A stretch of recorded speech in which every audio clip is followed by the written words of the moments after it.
Mr. Nielsen. Here. Can we all stand for the Pledge of Allegiance? I pledge allegiance to the flag of the United States of America and to the republic for which it stands, one nation, under God, indivisible, with liberty and justice for all.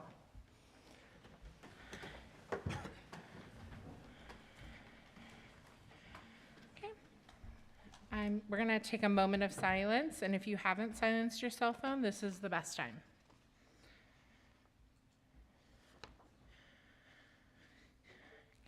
Is there any board member statements? Mr. Nielsen? Since our last board meeting, I've had the opportunity to go and visit with all the schools in the district. I've been able to visit with the principals, staff, some of the students, and I've been impressed with the diligence and desire that I have seen in our principals that they are able to show off, and to be able to show off as I've come around to visit with them. I've been impressed with their specific academies, the special areas of focus. I've seen language immersion, student ambassadors, a courtroom,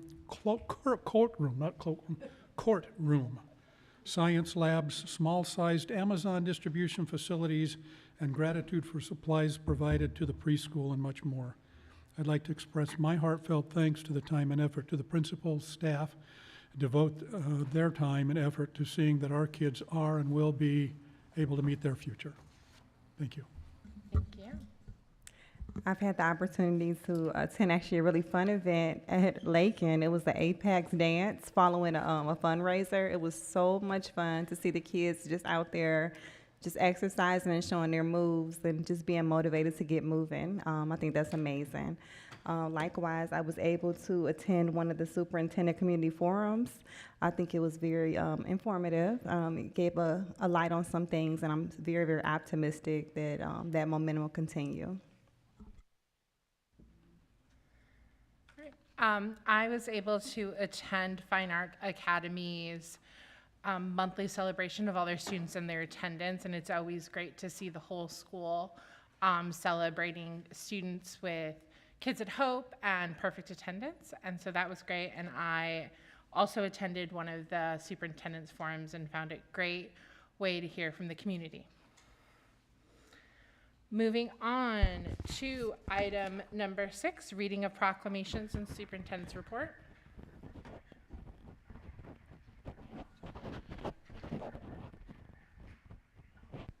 Okay, good evening, Littleton Governing Board, staff, and community.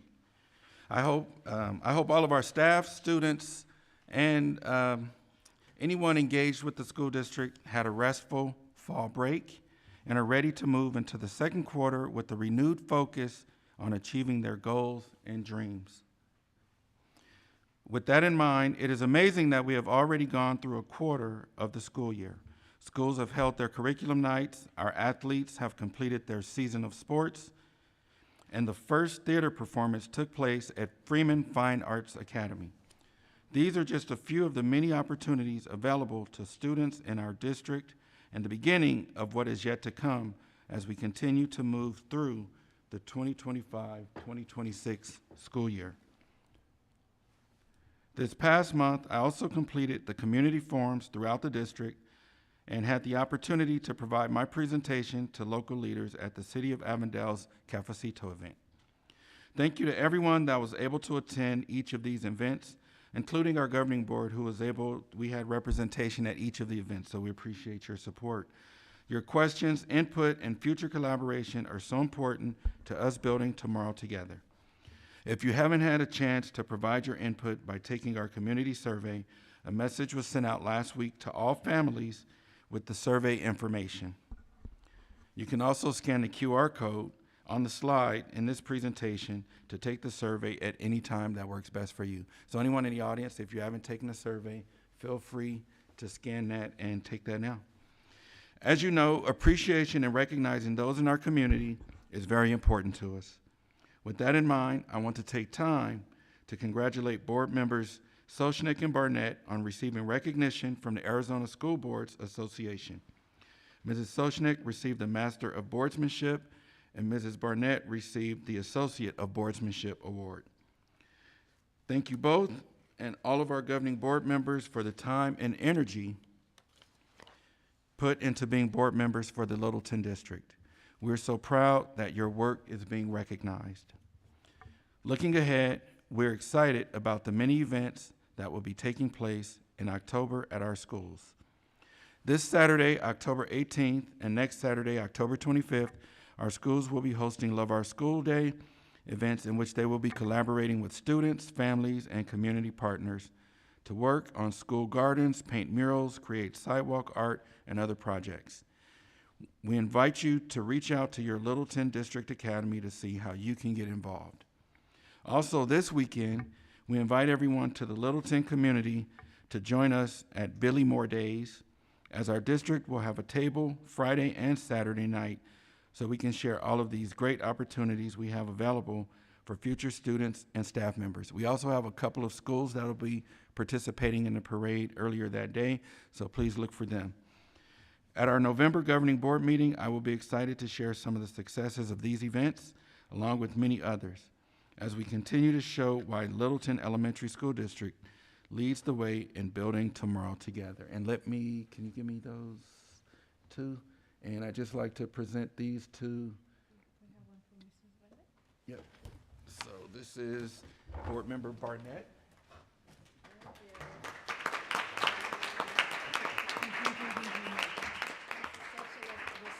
And Ms. Soshnik, yep, you got yours. So, Already got yep, mine. you got yours.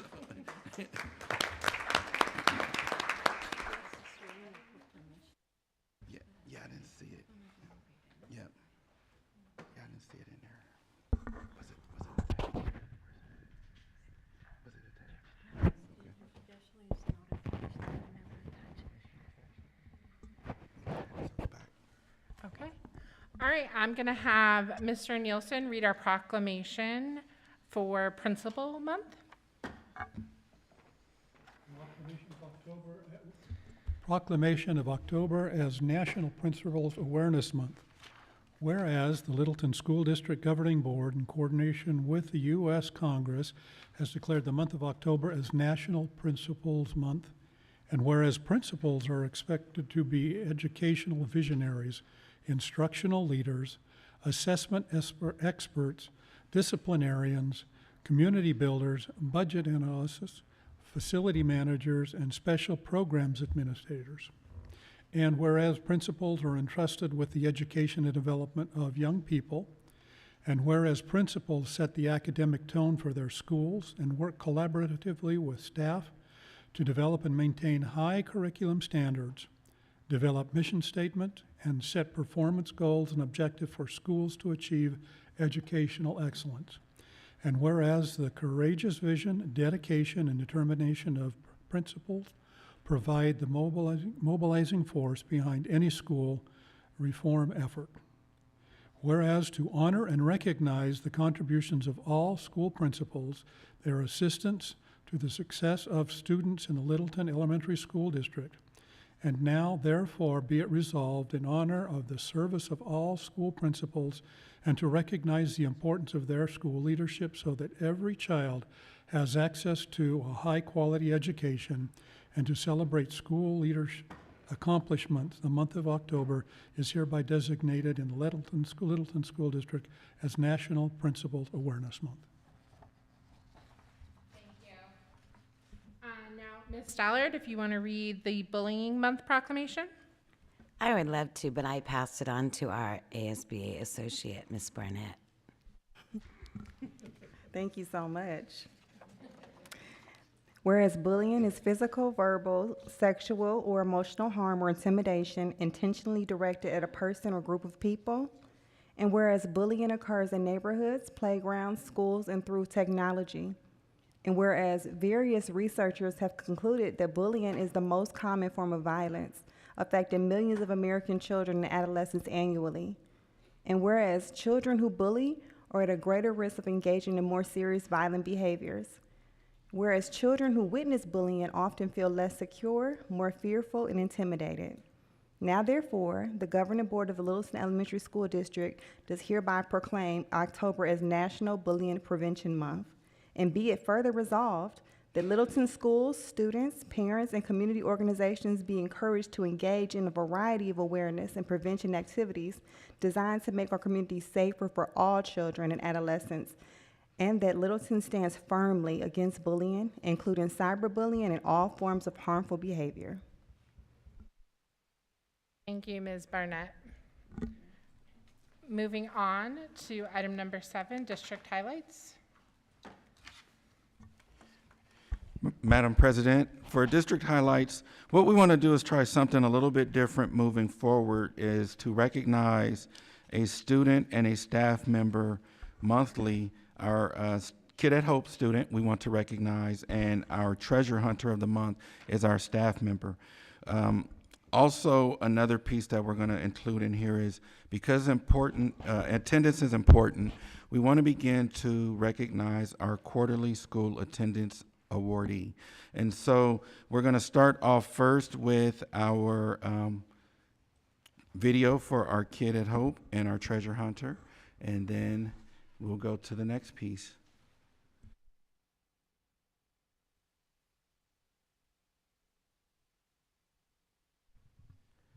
Good evening, President Soshnick, governing board members, Dr. Lafitte, the executive team, and the Littleton community. As the proud principal of the Freeman Fine Arts Academy, I am humbled to present both the Treasure Hunter of the Month and the Kid at Hope of the Month for the Littleton District. Within the Littleton District, every staff member is a treasure hunter that believes that every child is capable of success, and Ms. Gontarczyk epitomizes that belief. We also know that every child is talented, smart, and capable of success, with no exceptions. Our Kid at Hope, Jasmine, is also a reflection of those incredible traits. Don't take my word for it, though. Let's take some time to hear from others at Freeman Fine Arts Academy about these two fantastic individuals. The Littleton Elementary School District, I wanted to congratulate you on being selected as our Kid at Hope. Hey Jasmine, congratulations on winning this award. We love all the enthusiasm and fun times that you bring to our classroom. Congratulations! Jasmine is kind and sweet. Hi Jasmine, I just want to say you're a very good artist. Congratulations, Jasmine. You're super creative. And you are also an awesome worker, and you have really improved the last couple of years. Congratulations, Jasmine. I am so proud that you are Kids at Hope for Freeman Fine Arts Academy. You are a fabulous student, and you are always working so hard on your art projects. Congratulations.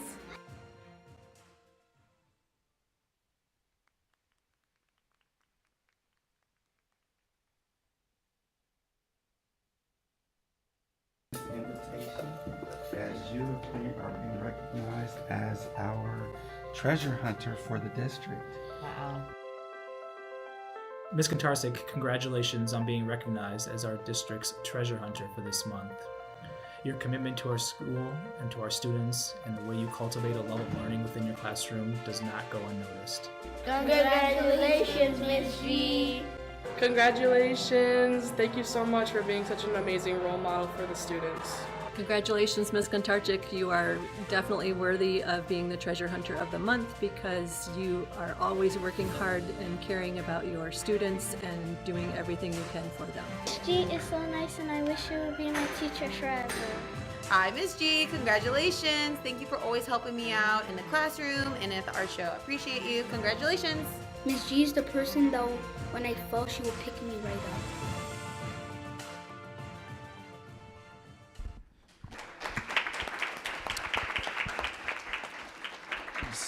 So before I call our awardees up, just wanted to give our rationale on how individuals are selected. So what we do is we randomly pick students and staff throughout the district. It was just weird and a coincidence that they both ended up being from the same campus. What we do is we load every student's name, similar to what we did for those who were at our beginning of the year kickoff. We just throw every name in there and then it randomly selects. So we'll start off with having Jasmine Hazel, if you come on up, and you can have your family come with you so you can take a picture with the board.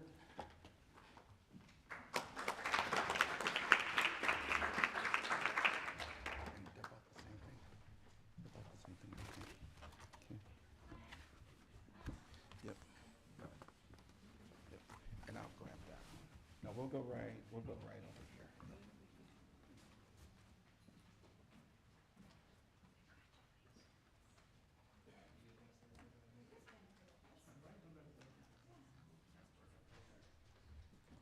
See you again. All right, here we go. That's you. And also our awardees get a gift card to, we did Walmart, I believe. So Walmart gift card. So there you go. You get whatever you want.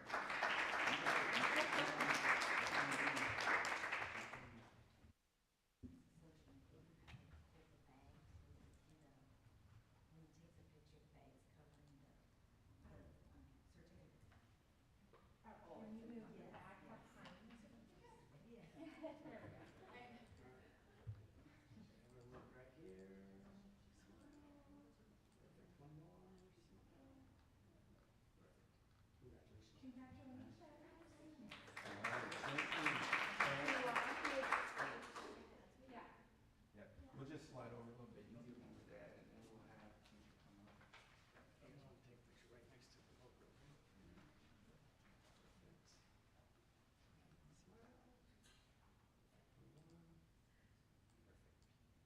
All right, again, congratulations. All right, thank you, Dad. All right, come on up, and next, we have Ms. Gintarzik, who come on up and join us. And your family can join you as well. Family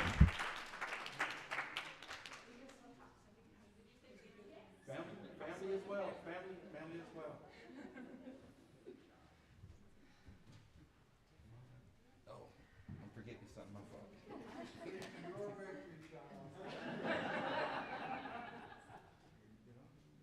your gift card. Spend it wisely. And spend it for you. Spend it for you.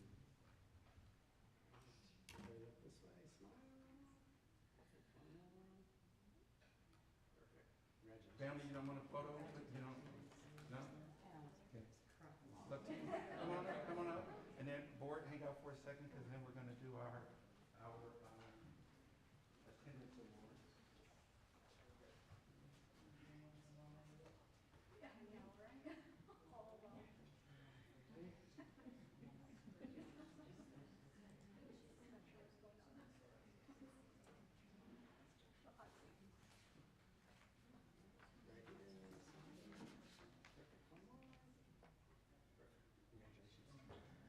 Congratulations and great meeting you all again.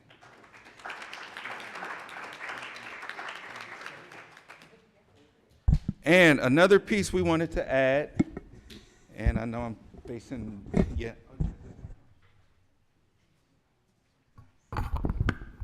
What we wanted to do is begin looking at our attendance around the district. And so this will be we're going to do quarterly attendance awards to the school that has the highest attendance for the quarter. And so our first of our traveling, and it'll be a traveling trophy. So our first awardee is Estrella Vista. Yeah, that's you, that's you.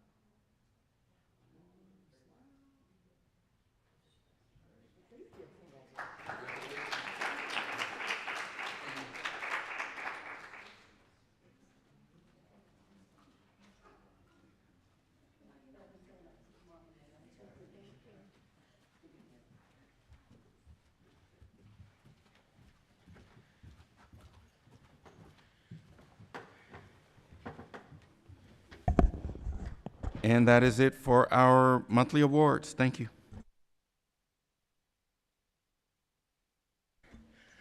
All right. Moving on to item number 8. I don't believe we have any call to the public. Okay. Number 9.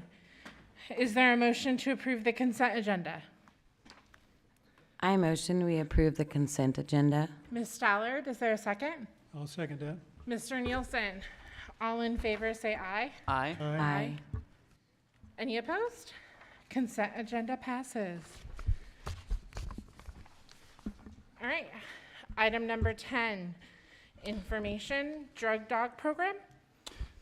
Thank you, Madam President. So last year, governing board approved Desert Drug Dogs to come in and to provide drug screening throughout the district. So what we wanted to do, and based on some requests that we've had, but also we wanted to share some information and provide an opportunity for the board to ask any questions regarding the program. So we'll hand it over to Ms. Garrison, who will present this. Madam President, members of the governing board, thank you for the opportunity to provide an update on our use of desert drug dogs. I'll begin with the purpose behind this effort. As you know, since the legalization of marijuana, access has become easier, so possession has increased across communities throughout the state. Years ago, in response to the increase, specifically as we began to see more vape, we made the decision to utilize detection dogs to conduct random sweeps in our middle school classrooms. While we do not inform students when the dogs will be on campus because we use the sweeps as a deterrent, we do let them know that it will occur randomly during each quarter. The use of drug detection dogs supports both prevention and intervention efforts within schools. Their presence serves as a strong deterrent, helping students think twice before bringing or using illegal substances on campus. This proactive approach helps maintain a safe and drug-free learning environment. In addition, when a dog alerts to a potential issue, it provides an opportunity for schools and staff to intervene early, connecting students and families with counseling, education, and support services rather than focusing solely on punishment. This balance of prevention and intervention reinforces healthy decision-making and promotes overall student well-being. It's also about efficiency. Dogs can detect substances at levels that humans cannot and can sweep an area much quicker than a human can. Sweeps are scheduled quarterly through my office, and principals can request additional visits if they have a concern. The team arrives in plain vehicles and plain clothes. It's very quiet and controlled. We typically sweep 6th, 7th, and 8th grade classrooms and bathrooms. Students are not in the classrooms or bathrooms when it's happening, and we plan sweeps while students are in lunch or specials whenever possible. It typically takes 6 to 8 minutes per room, depending on how much stuff is in the room, and police are not present during the sweeps. On this slide, you can see what the dogs are trained to detect. If a dog does alert, the location and item the dog was interested in is noted. An alert is really a change in behavior from the dogs that lets the handler know the dog knows something about a drug that was or is around. Then the information is given to the principal or assistant principal, who follow up using the regular district protocols as they take the next steps. Last year, we had 2 teams come to a site, and we paid $350 per visit. We spent a total of $2,450, and we only used the dogs second semester last year. We did not schedule visits for the first quarter, but are now working on scheduling for the remainder of the year, and I do not anticipate spending more than $5,000 this year. On this slide, you'll see some of the comments kids made when asked, "What can you tell us about the drug dogs that visit our campuses?" This year, we will track data and celebrate what is noted as clean sweeps. A clean sweep means the dogs did not alert in any of the spaces they visited, and that's really what we're looking for.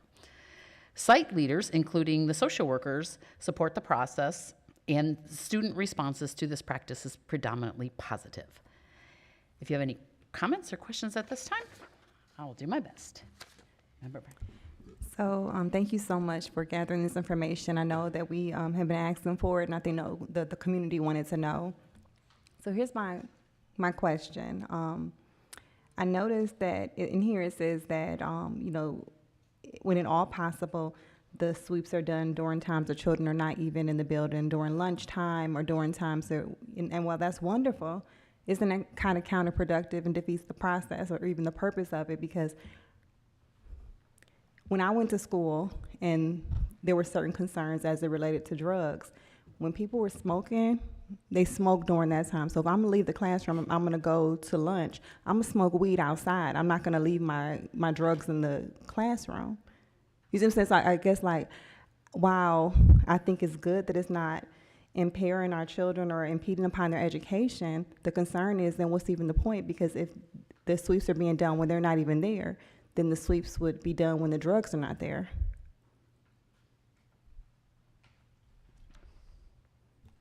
Go ahead, sir. Oh, I was just going to say, their items are all left in the classroom when they leave. But yeah, when you, and I'm not saying, because I've never done anything and engaged in any of these activities, but if I were to, I would take it, I'm gonna say, okay, this is my time. Lunchtime is the time you smoke. Realistically, like when you're gonna do drugs or you're gonna engage in anything, you're gonna do it during a time where there's gonna be, you are not in the classroom, like this is your free time. It's gonna be during recess, it's gonna be done during lunchtime, it's gonna be done during break times. So it's almost like it defeats the purpose. And while I'm really grateful that it was only $2,500 and no more than $5,000, I think we could use that money for something else. Like, my question would be this: how much would it be for us to maybe replace some tiles in the ceiling? Because I know that's been an issue in certain schools. I don't know, I guess maybe this is just information only. It just seems like we can use that money to fix the schools up. That's just my thought. Thank you. So out of all the sweeps that we've done, because I know I was a student at Fine Arts when it was getting built, and I lived through this program, it was done at times when in the morning, we'd have to leave classroom, we'd be gone maybe 30, 40 minutes at most. And because they have to sweep all the classrooms, all the middle school hallways. Freeman Fine Arts Academy has its own middle school building, and they sweep that whole building. So all the students have to leave that building, everybody's outside. And that's how it is on a day-to-day. And so this can be in a board update, information our community can see. I want to know how much instructional time have students lost because of this program, or throughout the history course of it. Could be in the last couple of years, could be based on how long they're on the campuses for. I just think that's important information. I would like to know as well. Madam President, Mr. Siniceros, just for clarification, the students aren't, based on my understanding of the program and the way it works, the students' instructional time isn't impacted because they're not in the classroom while instruction is taking place. They're in their related arts classes. They're outside of the classroom where their items are, typically a homeroom or their classroom. So, we can provide that information. However, my understanding is the students aren't in an instructional setting for core academic. They're in a related arts class or they're outside of class. They're not pulled out of class for the sweeps. They're already out of class for their related arts classes. Is that Yes, and that was a change in response to things that we've learned and comments we've heard. Okay. Yeah. And over the course of the history of the program, how much drugs have been found related to this program? Any drugs or any Go ahead, Ms. substance? Garrison. There has been. What I was reading through the last few years of reports, we weren't classifying it, but now that it's moved, it's one of the things, that's what I ended with. We're going to track where things were found and how much. Quite often what we're after is we don't want to find anything that means there was no scent. So we'll start classifying that, again, based on comments that we've learned over the last year or two. And where does the money come from? Which budget portion? Board member Siniceros, we'd have to come back on that to know exactly where it comes from. It could be M&O, it could be out of a cash account, it could be out of grant. I'm not sure exactly where at this time. So we'd have to find where that funding source is for that. Okay. And when we do the sweeps randomly, do we inform parents and families right after that there was a sweep conducted that day of? Yes, Madam President, Member Siniceros. Just like a fire drill or a lockdown drill, there's a notification that goes out to the community following it. Same protocol. So I guess just to have the question, we didn't do anything last quarter, and we will do something this quarter, so it's not that we haven't done it, it's just that, and we will do it, how many schools in this quarter will we look at, or? Typically, what we plan for is once a quarter in the middle schools, once a quarter, and then principals, if they have concerns, can ask for a follow-up visit. And it's more like an insurance policy than anything else. I mean, we got to put things out for insurance, whether it's car, house, or anything else. We may find something, house may never burn down, car may never be in an accident, but that's just something we do to protect. Thank you. I just want to say thank you for the information and for listening to what, as you were saying, what the comments and questions and concern were, and switching things up a little bit as a previous educator in the district and as a parent of a child who came through the district. I appreciate the efforts. I agree with Curtis. It's like having car insurance or stuff like that. You pray you never have to use it, but it's nice to know that you have it if you need it. And is there any plan for I know this was a rush process last year. The board tabled it and we temporarily ended the program, the old board did, and then we recently approved it again this year to resume the sweeps. Is there any plan to do community forums, community surveys to the community so that they can have an input into the program? Any students, parents, teachers, staff? Yeah, President Soshnick, Vice President Siniceros, at this time there isn't a plan to do that. Right now it's just implementation to see what data we collect. From that data, then we can make decisions on if that is a warranted next step or next activity for it. Right now, based on the information that I've received, again, I wasn't here when it was originally implemented, but based on all the data I've looked at, the students who were aware of it, who were involved in it, the comments were more positive than negative. I didn't see anything negative. It was because they didn't really know it existed. The only students that knew it existed were the students who there was a cent to their bag and they were called to the office. So the impact is very minimal. So I think if we see a major impact or something detrimental to our students or community, it could warrant it. But at this point, we haven't had any data to say we need that. Could the administration do that for us, for our community, so that they have the input, they can have a say in this program? We can look into that. Okay, thank you. Moving on, I believe our other information item is bond and override expenditure report. Yep. Mrs. Pena will go ahead and present on our bond and override expenditure report. Thank you. All right. Good evening, President Sosnick, governing board members, Superintendent Dr. Lafitte. This evening, I will be reviewing the bond and override expenditure report for fiscal year 2024-2025. We will review our current bond authorization as passed by the voters in November of 2021 election, as well as the capital and M&O overrides. So the next slide, what is our required reporting? ARS statute 15-481.y and 15-491.6 or point K, requires school districts to hold an annual public meeting between September 1st and October 31st to report updates on the use of district bond and override funds. This update must include the progress and plans for the capital expenditures or program expenditures and allow the public to have an opportunity to comment. Next slide. So this next slide discusses our Littleton. We passed a bond election in November of 2021 for $15 million. In June of 2022, the bond capacity was sold.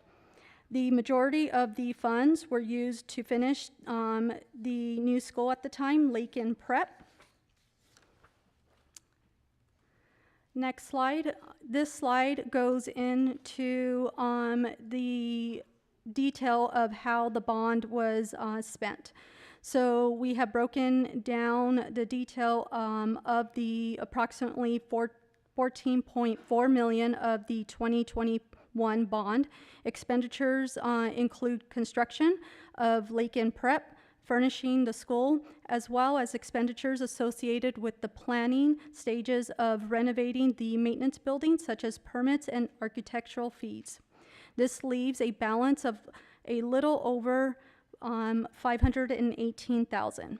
The district plans on using the remainder of the funds for renovating the maintenance building that's located at the Littleton campus. The total cost will be more than the available capacity with the of the bond funds. However, other funding sources have been secured to allocate and finish out the project. Next slide. The capital override was authorized by voters in November of 2018. This was a ballot measure that the community passed for us, and it was effective in fiscal year of 2020. The voters authorized an annual dollar amount of $2.35 million for 7 years.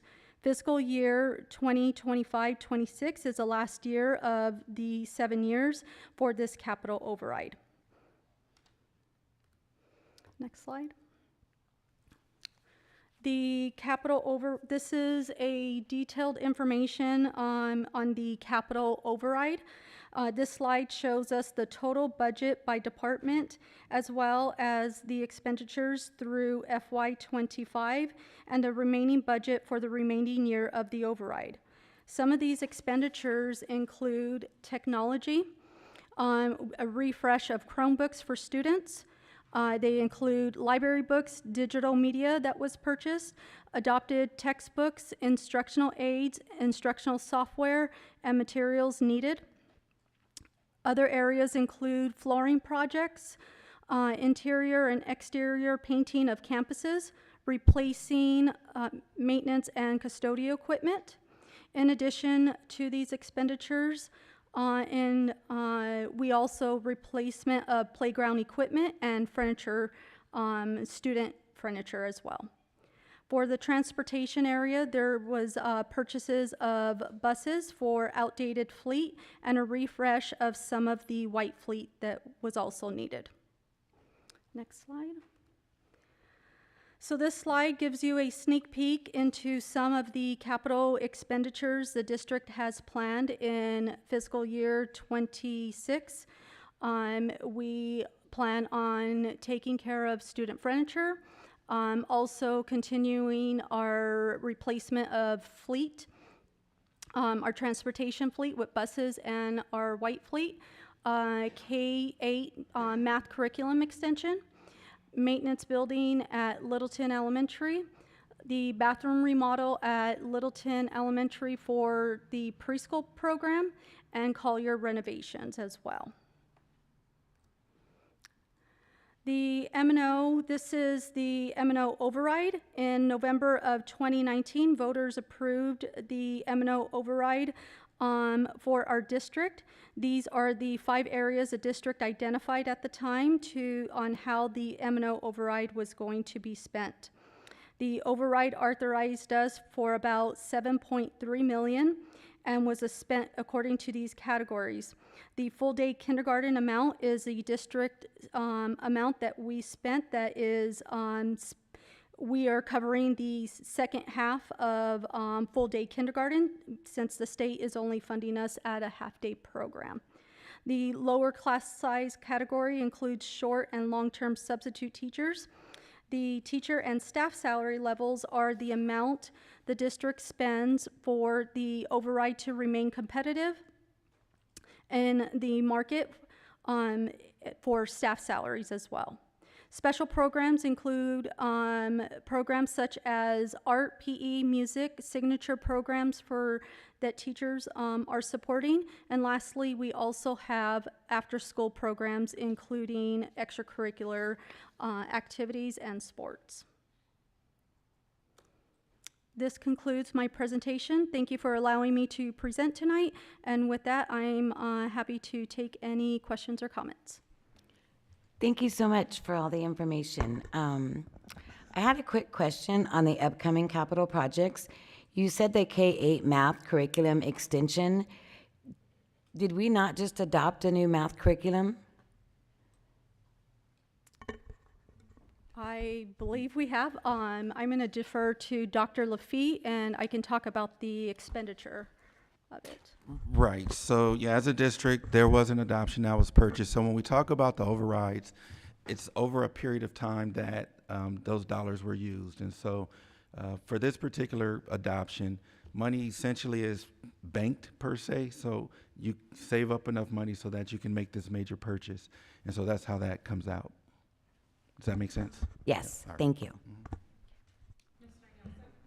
I just have one again on the capital projects there in light of the recent rains and rain getting inside the buildings. Is there something to take care of, roof repair or along that line?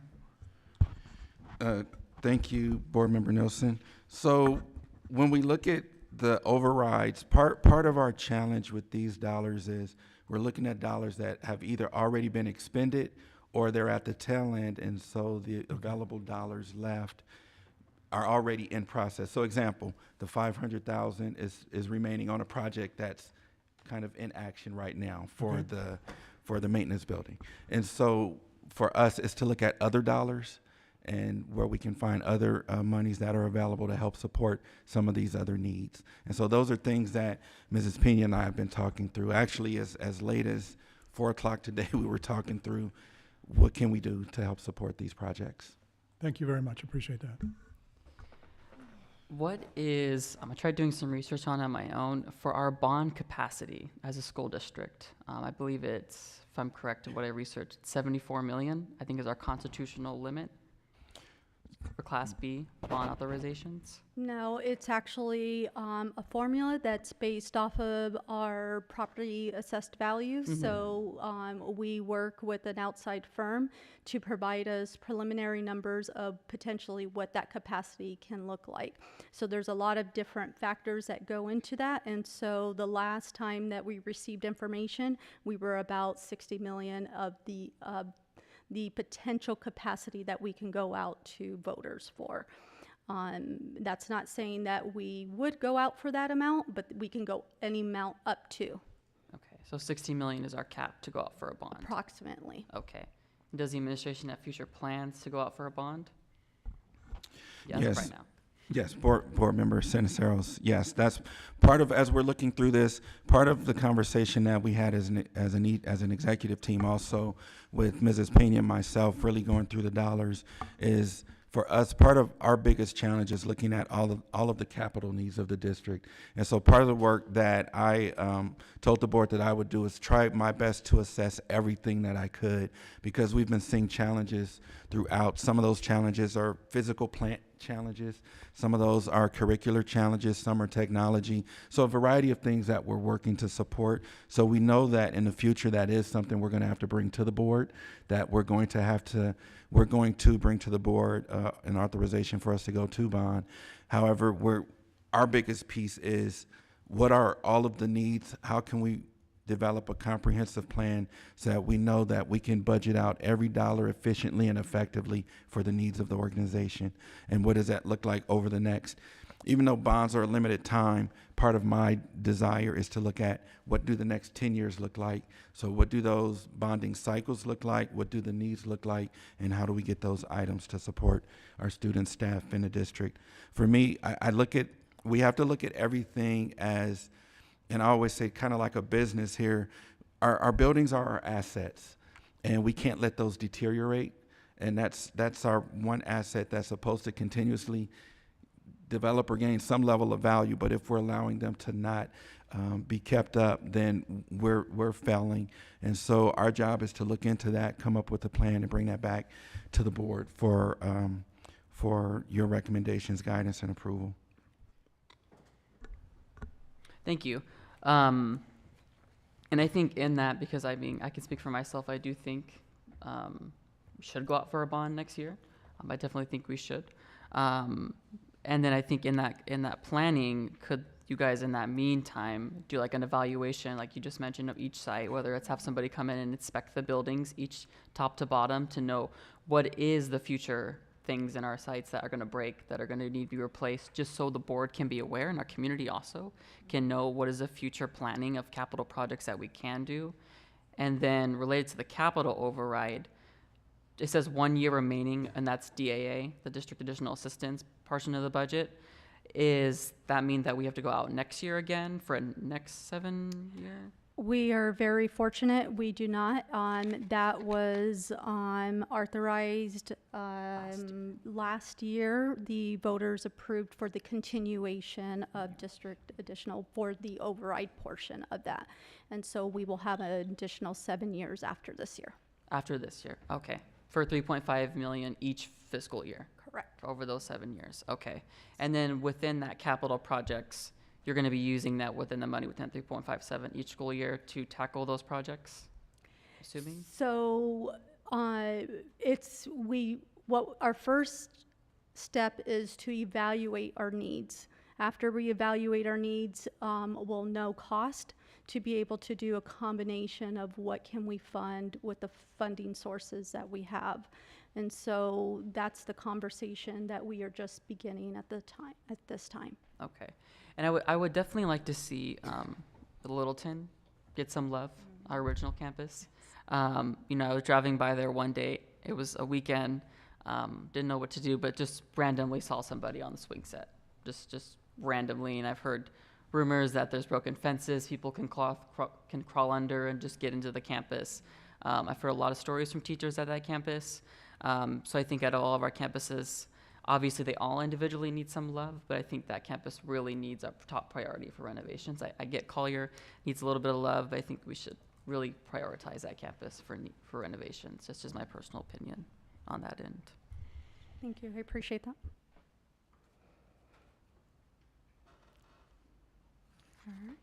Thank you. Moving on to item number 11, discussion and part A. Okay, Board President Soshnick. So, board member brought up a request to discuss board member building access. So if you look in your packets, I attached several policies that kind of relate to that. Policy KI, BBA, and Regulation ECA-R, just to try to support the conversation, just to hear what you guys' direction is, but also I'd like to provide some input possibly as well. So I'll let you guys have that conversation. Guess I can go. Yeah, so I think this has been more of a common practice for a school district, especially in the Central Valley, to have their board members have badge access. I know Tulsa Union does, Phoenix Union, Tempe Union, and Roosevelt Elementary, they have badge access for their board members. So I know there's a lot of, miscellaneous stuff that comes along with it, procedures, when the badges get turned off, can board members not access them on the weekends, things like that for safety concerns. But I feel more or less there's been many times where I've been, at an event and I was locked out of a building and couldn't get in on my own. And I feel like this just, we oversee the school district, so I feel like we should at least have the bare minimum of be able to just feel safe on our own when we're on our campuses, so we don't get locked out of a building by accident randomly while we're at events. So it's more or less the reason why I requested this. And then obviously more than happy to hear input on the safety concerns and that come along with board members having badges like any other staff member.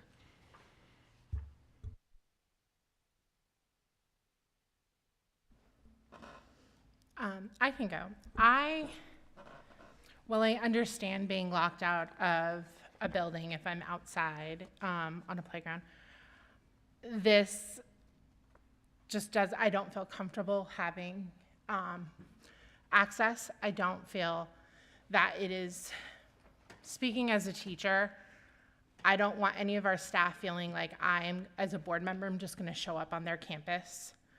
I know that when I've had people come into my classroom, it puts me a little bit on edge. It puts my students on edge. They're now wondering who's in my classroom, who is that person that just walked in, as opposed to paying attention to the assignment.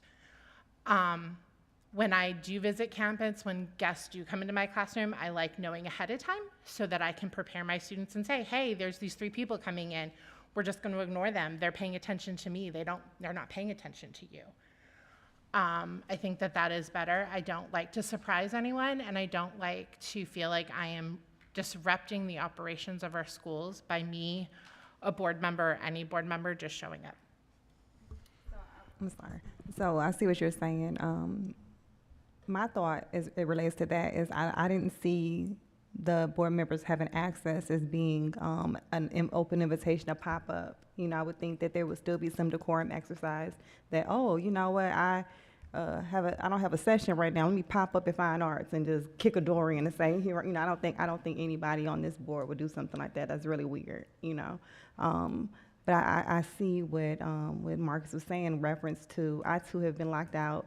And what I was thinking about, even as this was not something that I suggested, but the more I think about it, even in terms of for safety, when we're on, maybe we're there for, an event or something that's going on, and maybe something should happen. And I would think that that would be more realistic, that a board member would then say, okay, for the safety of these children, let me get these children, let me grab these kids and put them in here.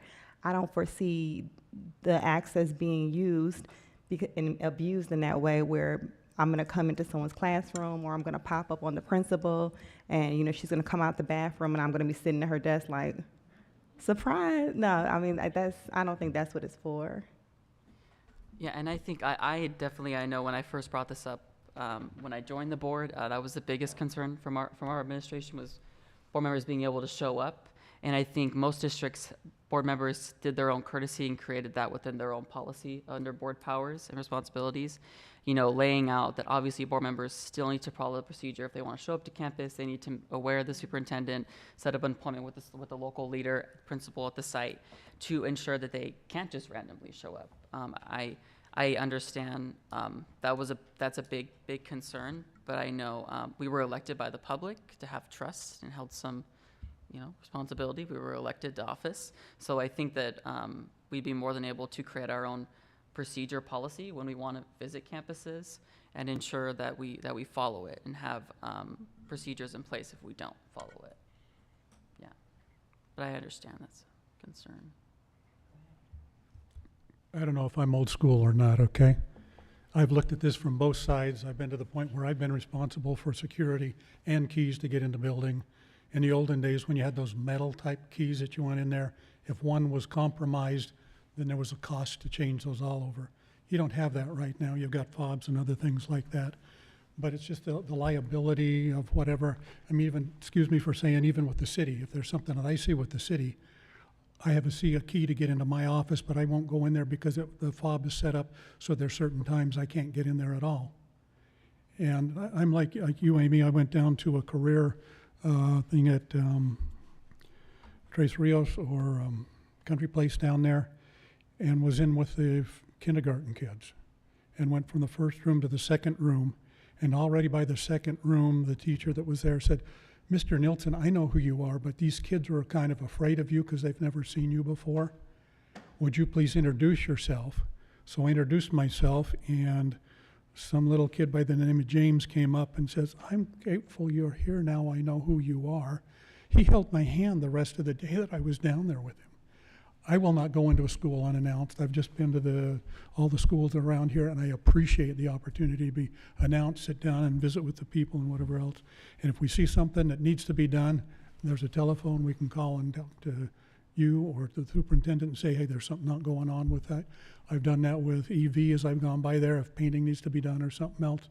I don't want the responsibility or the liability of having a key to pop in there and do anything I want. I want to know that I'm announced and the kids know who I am and they feel safe and that I'm there.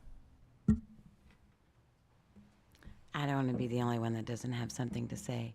I agree with all the viewpoints here. Like, I agree with what Marcus, and Ms. Barnett are saying. I have been locked out, so having that fob would have been nice, like to be able to get back in. Thankfully I have phone numbers, so I can get a hold of people and say, hey, can you let me in? But I do realize, the security of it, like, that's just something else you got to hold on to. And then we have to ask to have it programmed for this event, because if I have a fob, I don't want to be able to just come and go. Like, I already get nervous going to schools. Like, I don't want to know. So I understand both sides, but I just think it would be a lot of work to have them program it for us every time we're going to go to an event, and then deprogram it so we can't use it to just walk on campus. Not that any of us would, but I'm just saying. So that's it. I agree with both of y'all, all of y'all. So, once again, we're divided on something. We're divided on an issue. So I would say best thing to do is bring forth a policy related to this, and then the board votes on it at a next board meeting. Because clearly I don't think we can give a clear direction. So if I could chime in, just based on what I heard, mostly what I heard was, I don't want the responsibility or the liability. That was kind of the majority voice I heard. If I'm listening to, you know, the numbers there, so I'm not sure if bringing it forward yields. Is bringing it forward just to bring it forward, or what is that purpose at that point? So for me, this is how I kind of view it, just to provide information. I always think it's important for everyone to have information. And the way our policy is currently structured, and that's why I added those policies. Policy KI, visitors to school. The one piece that is important to know, that the board's responsibility is policy and budget. The superintendent's responsibility is operations. And if you look at policy KI, the superintendent shall establish school visit procedures for the control of persons other than school personnel or students who enter district premises, which from my lens and my interpretation would mean that becomes a superintendent responsibility. The reason I say that is because as individual board members, as a collective, you're a board. As individuals, you're community members, which then moves you into that visitor space. And I think it kind of, I understand board member, but when you listen to it from the perspective of what is the role of the board, what is the role of the superintendent, it's the operational piece. I think what starts to happen is, my ultimate responsibility is to mitigate risk for the organization, is to ensure the safety of students, staff, and everyone else involved. And so part of that mitigation of risk is also of the board, is to make sure you all are put in position so that you can succeed. So if something were to happen on a campus and you were, whether it was with notice or just randomly, doesn't matter which way, if something happened, now you're potentially liable. Now, if there's something that has to come to the board for appeal, for review, you recuse yourself from that. You're no longer involved in that process because you were involved in whatever it was that took place. For me, it's ensuring that you guys are in a safe space so that you guys can perform your duties and responsibilities without worrying about, is there something that is going to cause us to not fulfill our responsibility properly? And so for me, that's why I communicate it in a way that I want you guys to be safe. The minute you have a key fob access and something happens on campus, so I hear the locked in on campus, but when you're visiting campuses, it's through Ada in my office, and so administration or some staff members should be with you at that point. And so we had a process for that. So even during our board retreat, when we discussed our communication, part of our conversation also included visiting sites, visiting campuses, and we discussed what that would look like at that point. Work through my office, work with Ada, she would work with site administration, and then those pieces would continue to happen. So for me, it was, and I think, you know, we have an example of that being successful, where Board Member Nielsen worked with Ms. Sillis. She worked with all site administration, plugged it into my schedule as well. I was there when I could visit those sites. And so we had the opportunity to have true guided tours with conversation, so nothing could be taken out of context as well. So I just bring it from the lens of safety, security, mitigation of risk. What does that look like for us as an organization? So That makes perfect sense to me. But I really think as a board, we need to be very consistent, and there needs to be like continuity in all that we do. So if we're going to play it safe and say, you know, we're a very conservative board, then we need to be conservative in all measures. So what's questionable to me, I don't disagree with anything anyone said with regard to mitigation of risk. I don't disagree when it comes to, you know, just having liability of things. That all makes sense. But if that's our stance, we need to take that stance consistently. We can't say, okay, well, we want to mitigate risk. We don't want the board members, I guess now that you say on campus without the superintendent being there to hold their hand. That's what we're doing right now. Like, oh, you want to go? Let's hold hands, and I'm going to make sure that you don't say anything I don't want you to say, which is fine. Let's be conservative. But how can we be conservative when it comes to this, but then be rogue when it comes to having dogs running through the campus sniffing people's book bags. Like, let's be consistent. So like, if we're gonna do that, I'm all for it. I mean, whatever the board wants to do, I'm gonna support it. But how are we gonna say we're very conservative? We don't want to take any unnatural risk. We don't want anybody on campus unless we're there. But it's okay to have wild animals on campus sniffing our kids' book bags. It's a conflict.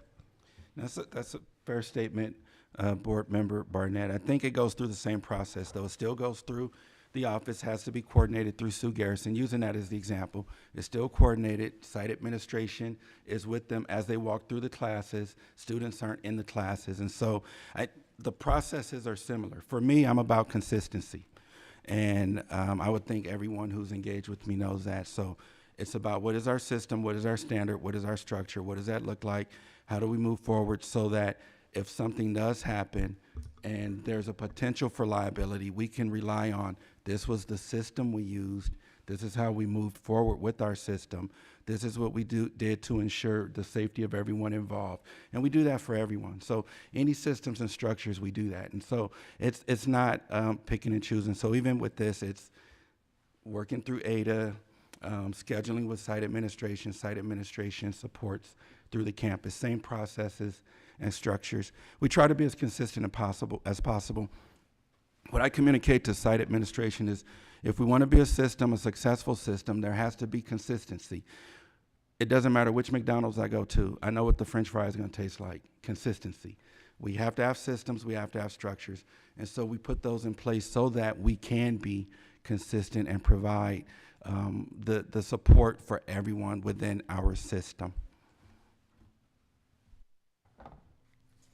And I think at the end of the day, my colleagues can disagree with me. We were elected from the public, and I think to the fact that we have to be like we are visitors, we are elected to oversee these schools. These staff will not get paid if we cannot approve the budget. And I think having a badge is nothing compared to the responsibilities and abilities that we do up here on the DS. It's simple concern. Many school districts practice it.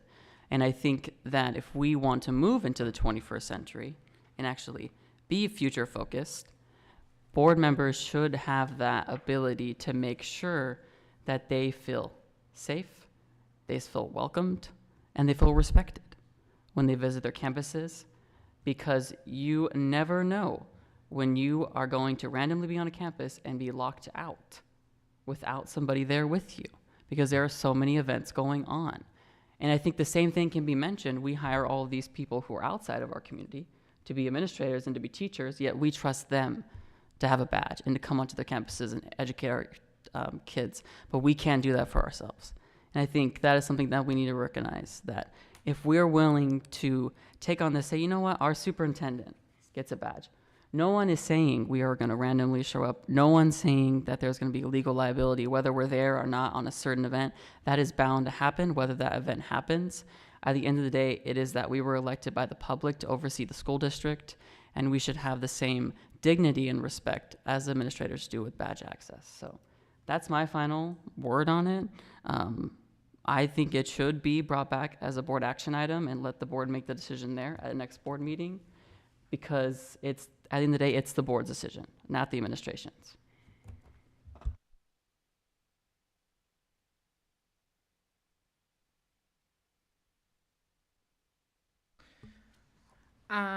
Let's move on to number B, letter B, sorry.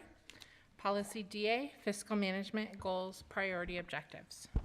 Okay, Madam President, Governing Board, as we've done over the past several meetings, there are several policies that are being brought forward as ASBA is revising their policies. So some of these policies aren't true changes. Some are elimination of policies. Some are combination or combining of policies. So we'll go through these swiftly, unless anyone, the board, sees that they've reviewed them all and you don't need me to. I'm more than welcome to not have to go through all of these. Okay. I did review them, but it's always good to have a second look. Sorry. Okay. All right. Policy DA, fiscal management, goals, priority objectives. Minor edits were made to the policy language to reflect current basic practices. The title was also updated to fiscal management, goals, removing priority objectives as the list included in policy DA reflects broad outcomes aspirations. Policy DB and regulation DBR, annual budget, language from policies DBC and DICA were consolidated into policy DB, and the title was updated to annual budget. Schedule, preparation, planning, format, and posting submission to better reflect the content. Information was added regarding desegregation funding, ARS 15910, and budget submission requirements, ARS 15905. The list under format was updated to align with ARS 15903, and legal references were revised. Headings were added for clarity. I do have just one question on that one. Yep. It's just date time. Item number H, proposed budget, July the 5th. We've always had July the 5th. That's not a new date or anything like that. And then at least that's a proposed budget by July the 5th and not less than 10 days before. And then we've got on July 15th, a budget adoption. So one's a proposal, one's an adoption. Are they two different budgets, one from the previous year, or just keep that straight in my mind, please? No, Board Member Nelson, they're both the same. So what it is one is presented for review, essentially giving you kind of a 10-day standing period, and then it comes back to the board for approval. And do we only meet one time in that time period, second? Yes.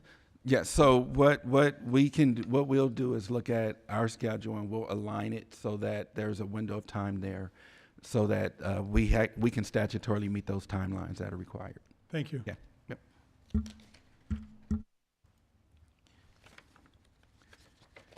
Next item, DBC and regulation DBCR, budget planning, preparation, and schedules.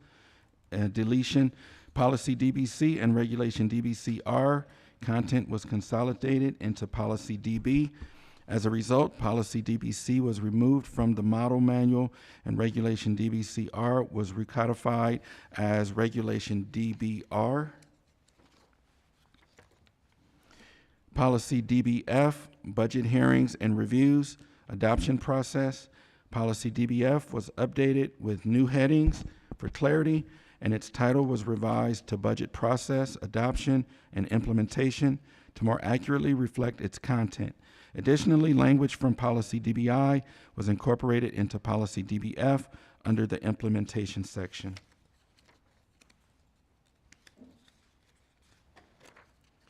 Policy DBI, budget implementation deletion. Language in policy DBI was moved to policy DBF under the heading implementation. Therefore, policy DBI was removed from the model manual. Policy DBJ, budget transfers. Headings were added for clarity and reconciliation and was added to the policy title to align with content. Current title, budget reconciliation and transfers. Next item, 11H, policy DD and exhibit DDE. Item summary, language from policies DDA and DEC was combined into policy DD. Therefore, policies DDA and DEC were removed from the model manual.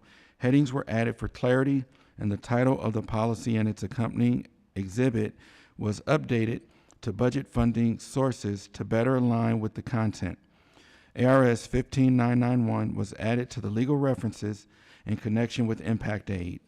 Specifically, language from policy DDA was combined under the heading funding sources outside the school system, and language from policy DEC was combined under the heading funding from federal tax sources impact aid program. Policy DDA, funding sources outside the school system, deletion. Policy DDA was removed from the model manual following the consolidation of its language into policy DD. Specifically, content from policy DDA was incorporated under the heading funding sources outside the school system within policy DD. Next item, 11J, policy DEC. Funding from federal tax sources, deletion. Item summary, policy DEC was removed from the model manual following the integration of its language into policy DD. Specifically, content from policy DEC was incorporated under the heading Funding from Federal Tax Sources, Impact Aid Program within policy DD. Next item, K, policy DFA, revenues from investments.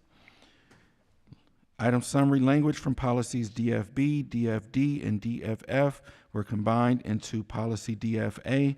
Therefore, those policies were removed from the model manual. Headings were added for clarity. The title was updated to revenues and income, and compliancy language under student activity income was expanded to guide districts on permitted and prohibited fundraisers. I just had a question on that one. Yes. So I understand school-owned, excuse me, Ted, understand school-owned real estate. So if we have some property and we sell it, that now anything above whatever we paid for it becomes income. And then down through gate receipts, I assume we don't have that in our school district. Right, as of this moment, no. Okay. I was just looking to see what that entailed. Student activities.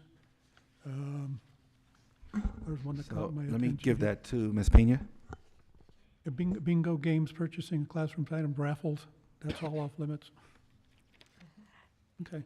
Madam President, Member Nilsson, student activities refers to all student fundraised monies. It is not a fund that is the district's. It is a student fund, and so any of their fundraisers that they choose to create, those funds stay with them. Stays with that, okay. Mhm. I just wanted clarification on it, thank you. Fair enough. Okay, item 11L, policy DFB, revenues from school-owned real estate, deletion. Language from policy DFB was moved into policy DFA under the heading school-owned real estate. Therefore, policy DFB was removed from the model manual. Updates were also made to the student activity income section, and career and technical education was added to provide additional guidance. Legal references were revised accordingly.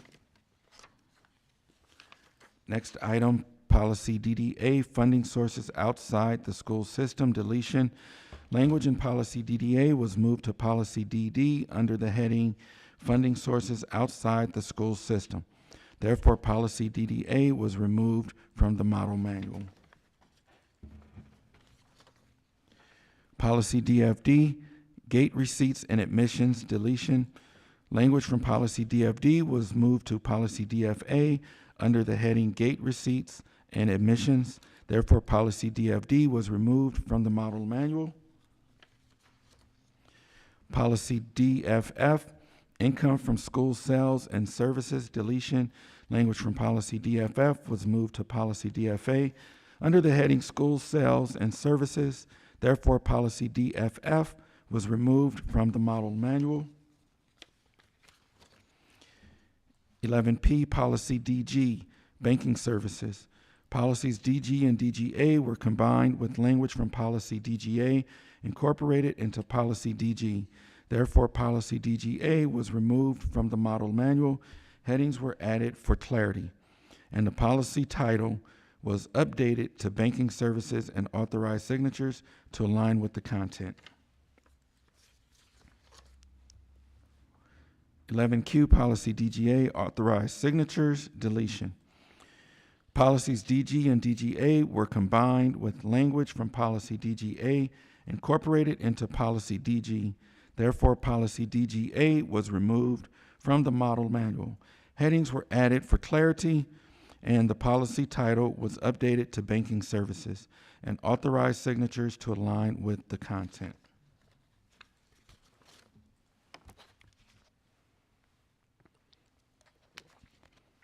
Policy DGD, credit cards.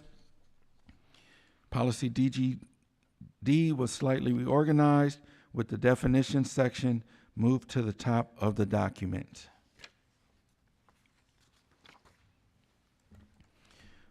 Policy DI, fiscal accounting and reporting. Language from policy DIA was combined with policy DI. Therefore, policy DIA was removed from the model manual. Headings were added for clarity.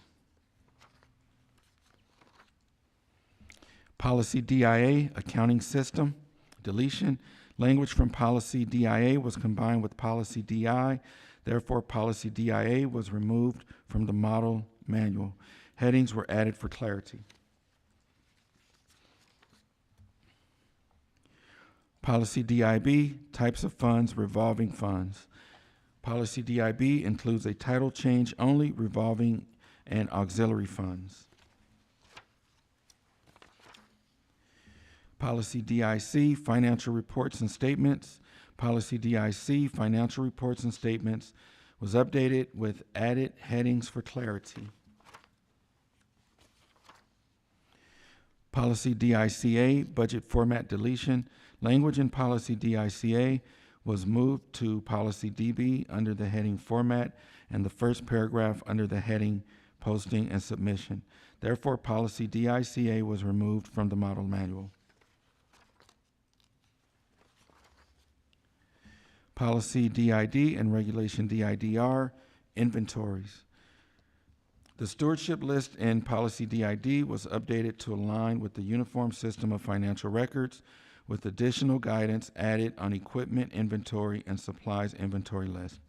Headings were added to regulation DIDR, and the sentence, "The copy of the complete inventory shall be on file in the office of the business manager," was relocated to the first paragraph for clarity. I think we're probably halfway through now, so we're good. You good, Jim? Mr. Vera, okay. All right, here we go. Policy DIE and regulation DIER, audits, financial monitoring. Headings were added to policy DIE and regulation DIER for clarity. In addition, Section A was updated to $700,000 and Section B to $750,000 to align with the USFR and the Auditor General. Policy DJ, purchasing. To enhance clarity, policy DJ was revised with minor edits. Headings were added, additional legal references included, the title updated to purchasing ethics, the subtitle removed, and one sentence revised under definitions. Okay, 11AA, policy DJE and regulation DJER, bidding, purchasing procedures. Policy DJE and regulation DJER were reorganized with added headings to improve efficiency and clarity. Policy DJE now includes veteran-owned businesses to align with 2 CFR 200.321 and add sections on purchases from district employees and purchases from district board members under the purchasing heading to provide additional guidance consistent with the USFR. Regulation DJER was updated to include revised AAC references and further guidance as outlined in the USFR.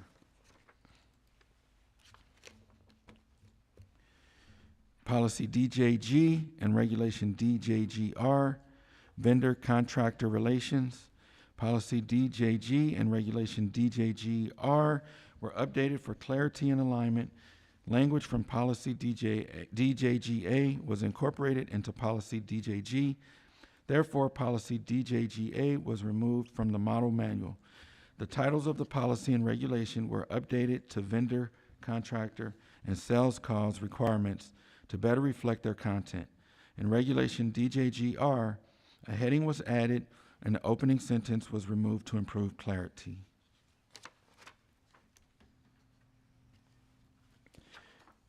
DJGA and regulation DJGAR, sales calls and demonstrations deletions.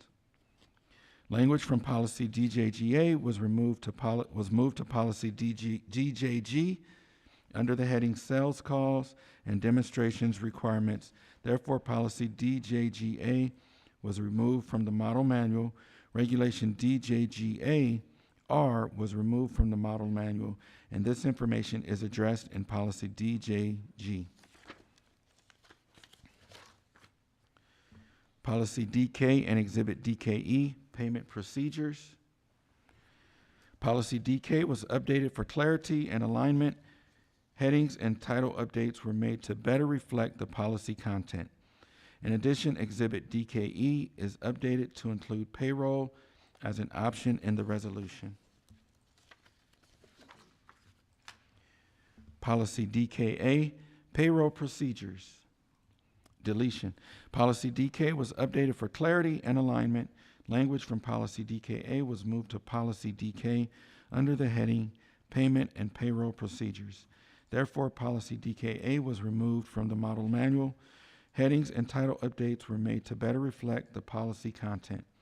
In addition, Exhibit DKE was recodified as DKEA, and Exhibit DKAE was recodified as DKEB. And I believe our last one, Policy DN, School Properties Disposition. Information pertaining to competitive sealed bidding was removed from Policy DN, as this information is provided in Policy DJE and its accompanying regulation DJGR. That's it. Thank you, Dr. Lafitte. Moving to item number 12, is there a motion to move into executive session? I'll make that motion. Is there a second? I second. Ms. Stallard, all in favor, say aye. Aye. Any opposed? We will be moving into executive session for the purpose of discussing the superintendent's evaluation and performance goals. There will be action when we return. Yeah, are in the folder. Okay, cool.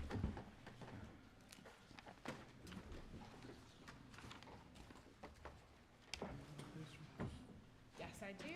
Thank you.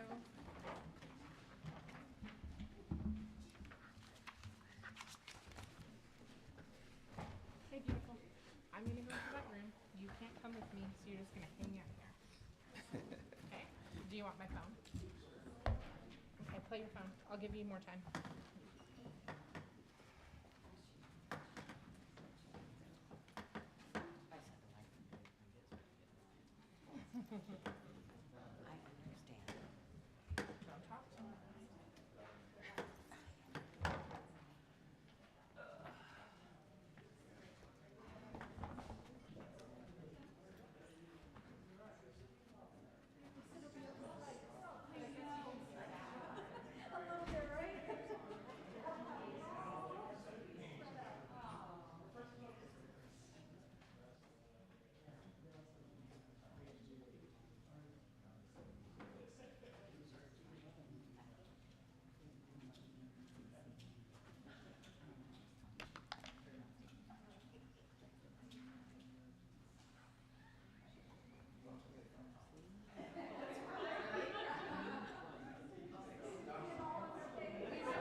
Okay, we are going to reconvene from executive session.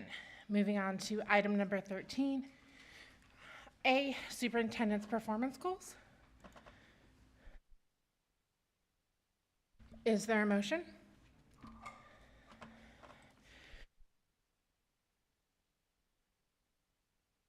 I'll go ahead and make a motion to approve the goals that have been considered for the 2025-26 school year. As discussed in executive session. Thank you. Yes, please. Mr. Nielsen, is there a second? I second. Ms. Stallard, all in favor say aye. Aye. Aye. Any opposed? All right. Item passes. B, 2025 annual financial report. Madam President, Governing Board, we have Mrs. Pena, who will be up again to present our annual financial report. Good evening, President Sosnick, Governing Board members, Superintendent Dr. Lafitte. This evening, I will be reviewing the annual financial report for fiscal year 2024-2025. The annual financial report is required by Arizona Revised Statute 15-904, which requires school districts to annually prepare and submit an annual financial report, also referred to as the AFR. We are required to get this approved for Arizona Department of Education no later than October 15th. This annual financial report represents the financial activity for fiscal year 2024-25 as budgeted and recorded. So last month at the Governing Board retreat, we shared information on the financial reporting timeline that we are required to follow. This slide represents that same timeline. The AFR is one of several opportunities we have throughout the school year to present financial information. The AFR serves as the final process of the closeout of our financial year. We provided two documents for you this evening. One of those documents is a copy of the PowerPoint, and the other document is the annual financial report that will be filed with ADE. This, if you're following along on this report, the full report of the AFR, we will start off on page 2. And so page 2 is focused on the M&O Maintenance and Operation Fund. And this data allows us to review it in several different ways. All districts are required to adhere to the rules and guidelines outlined in the Uniform System of Financial Records, which we also refer to as the USFR. Part of these guidelines are how districts are required to code every expenditure. So we have very specific guidelines on coding requirements.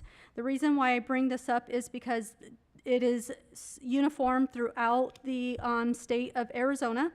And so what you will see here is the maintenance and operation budget and expenditures. And for this, you will see our salaries and benefits.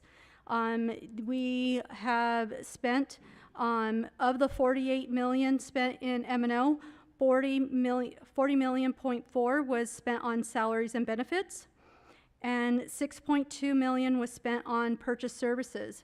These include professional services, professional development, repairs and maintenance, travel, utilities, as well as professional services such as occupational and physical therapists and other contracted positions.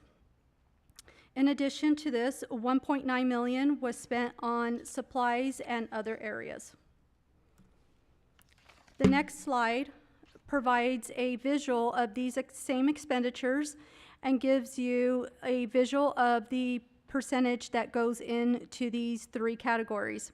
So 83% was spent for salaries and benefits, 13% for purchase services, and 4% for salaries and other areas.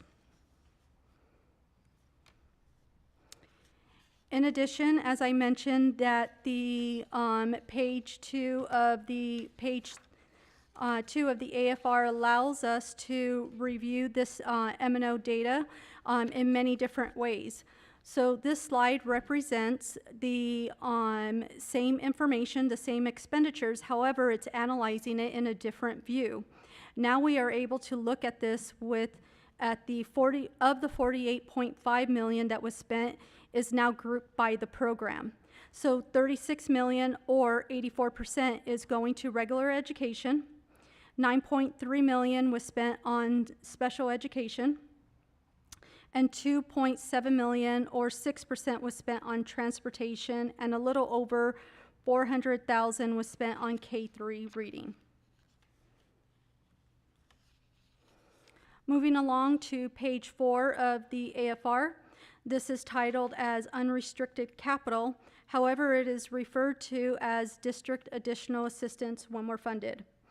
In addition, this page 4 provides detailed information of other expenditures, such as the bond fund and debt service fund. Of these three funds, DAA expenditures were at 4.7 million. Bond funds, we spent 68,664, and debt service fund was 4.3 million. Drilling down to page 4 of the AFR reports and focusing a little bit more on district additional assistance, DAA, 1.6 million or 36% of expenditures were for books and instructional aids for all students. Just under 1.6 million, we spent the funds on instructional aids, and 34% of that was for furniture and equipment, which also included campus and district level expenses. Just over 795,000 or 17% of those expenditures were on construction services throughout the district. The district spent over 648,000 or 14% on non-instructional software. It includes all of the software programs the district utilizes for operating purposes, such as our financial software, attendance software, transportation software, and other areas. Page 5 of the AFR gives details of all federal and state grants that we receive. So here I have summarized those into two different categories between federal and state. Federal funds include title allocations, IDEA grants, E-rate, and Medicaid reimbursement. Federal grants are typically reimbursed grants, which means that we are authorized to spend an allocation that was approved and then submit a reimbursement for those expenditures as approved. The state funds reflected here include First Things First and School Safety Grant. Moving further along into these special projects, here this slide allows you to review the expenditures of the special projects that are broken down by percentage of use. For food service expenditures, we were at 5.5 million or 41% of special projects. Federal funds, which I included as the Title I grants, IDEA grants, and other grants as well, we spent 4.3 million or 32%. Other funds here represents our cash funds such as Civic Center, student activities, gifts and donations, tax credit, and other areas. That was 3.1 that was spent in these areas, or 23%. State grants at 367,000 or 3% represented here. Instructional improvement was spent at 166,000. Of total of the state projects, 1%. This slide is a estimated classroom spending review. So this is an analysis of our each area of all of our funds and the supported areas within instruction, student support, instructional support, administration, plant operations, food service, and transportation. This is a representation of our classroom spending report that the Auditor General's Office will calculate for us based off of what we have spent in fiscal year 25. This is an estimated of what we will see that they will estimate what our classroom dollars will be. Again, they will have to gather our data and finalize those numbers, so we're just providing you an estimate of what that will look like. This concludes the AFR presentation. I would like to thank our finance team, especially our finance director, Rochelle Corey, who worked tirelessly to wrap up our general ledger in preparation of this report. Thank you for allowing me to present tonight. And with that, I'm happy to answer any questions or comments you may have. I have a question. Back to our maintenance and operations budget and expenditure. It looks like we have extra money that we budgeted that we didn't spend. What are we doing with that extra funds? Did we spend it somewhere else? That is an accurate observation. It is the health of our district. So as you know, every year when we bring forward the proposed and adopted budget, we're not really, sometimes we're not fully aware if the state has approved their budget. And so, for instance, this year, they gave 2% to districts. That's not always guaranteed. So if we have a year where there has been a zero increase from the state, then we will have to save those dollars for future expenses and health of the district. So we technically do not want to spend all of that down. In addition, there's always additional cost. We could have stagnant enrollment. We can have declining enrollment. So with those things that happen from year to year, we want to make sure that the district is in a good financial situation to continue what we have going on here for Littleton. All right, thank you. Yes, thank you. Does that same apply to the grants? That does not apply to the grants, unfortunately. Do we lose that? Okay, yeah, what happens with the grants? Thank you for the question, Governing Board Member Nielsen. It does not apply to the grants. There is a carry forward amount. The carry forward is not always guaranteed with those grants, and so it is year to year. We would want to be very cautious, as this prior year our carry forward was pulled from all districts, and so we were hanging not really sure if we were going to get that carry forward. So it's something that we just want to be cautious of. Thank you. Thank you. Trying to find mine for district additional assistance for the debt service. Is that money that we're paying back, like off on debts, just assuming? Correct. So we are paying back our bond that we took out. The collection is going into debt service, and so that's going straight into paying that back. Okay. And then in terms of how much our district just is in debt in general, do you have that number on here? I don't know if you mentioned it, the bond and override expenditure.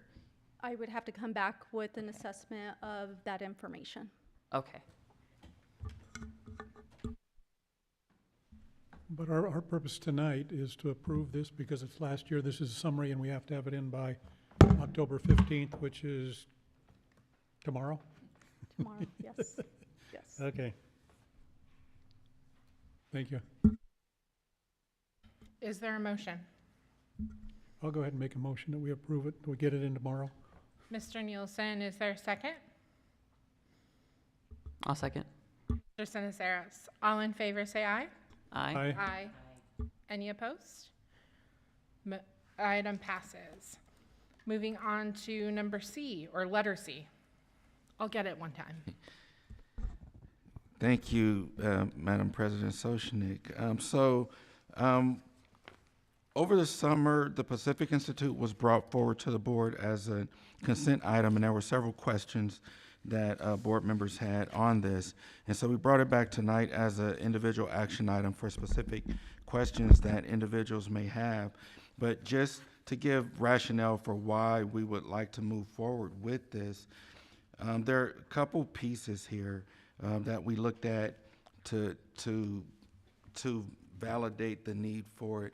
One thing that, as I was gathering information, I identified that it's actually tied into the administrative evaluation. So there's an attachment on your on your board docs there, on your assembly there. Oh, I'm sorry. Yeah, you have to. If you log in, it's there. Maybe confidential. Oh, yeah, you have to log in. It's there.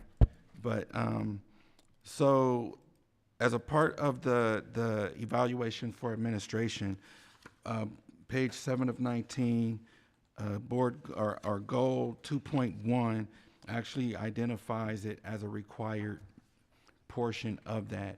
And so I think it would be initially unfair to say we're going to eliminate that when it could impact all of our administrators in the district. Also, throughout the years, 21 Keys curriculum has been embedded across all staff levels. So most recently, administration has gotten support, but historically, there's been support for classified staff in terms of having a 2-day pre-service. Certified staff, second-year teachers receive training as well, and then administrators, they get their training for the Lifestyles Inventory Circumplex. So also, there is data that there is some leadership impact on it. A lot of it looks at leadership style, and that's something for our leaders to take inventory of as they are leading their sites. We've gotten positive feedback on it, so we had surveyed our administration on it since they were the most recent to utilize it, and we had a high percentage of positive rates on that as well. And then just the strategic alignment, how it aligns with the continuous improvement of the district, again, being a part of the evaluation.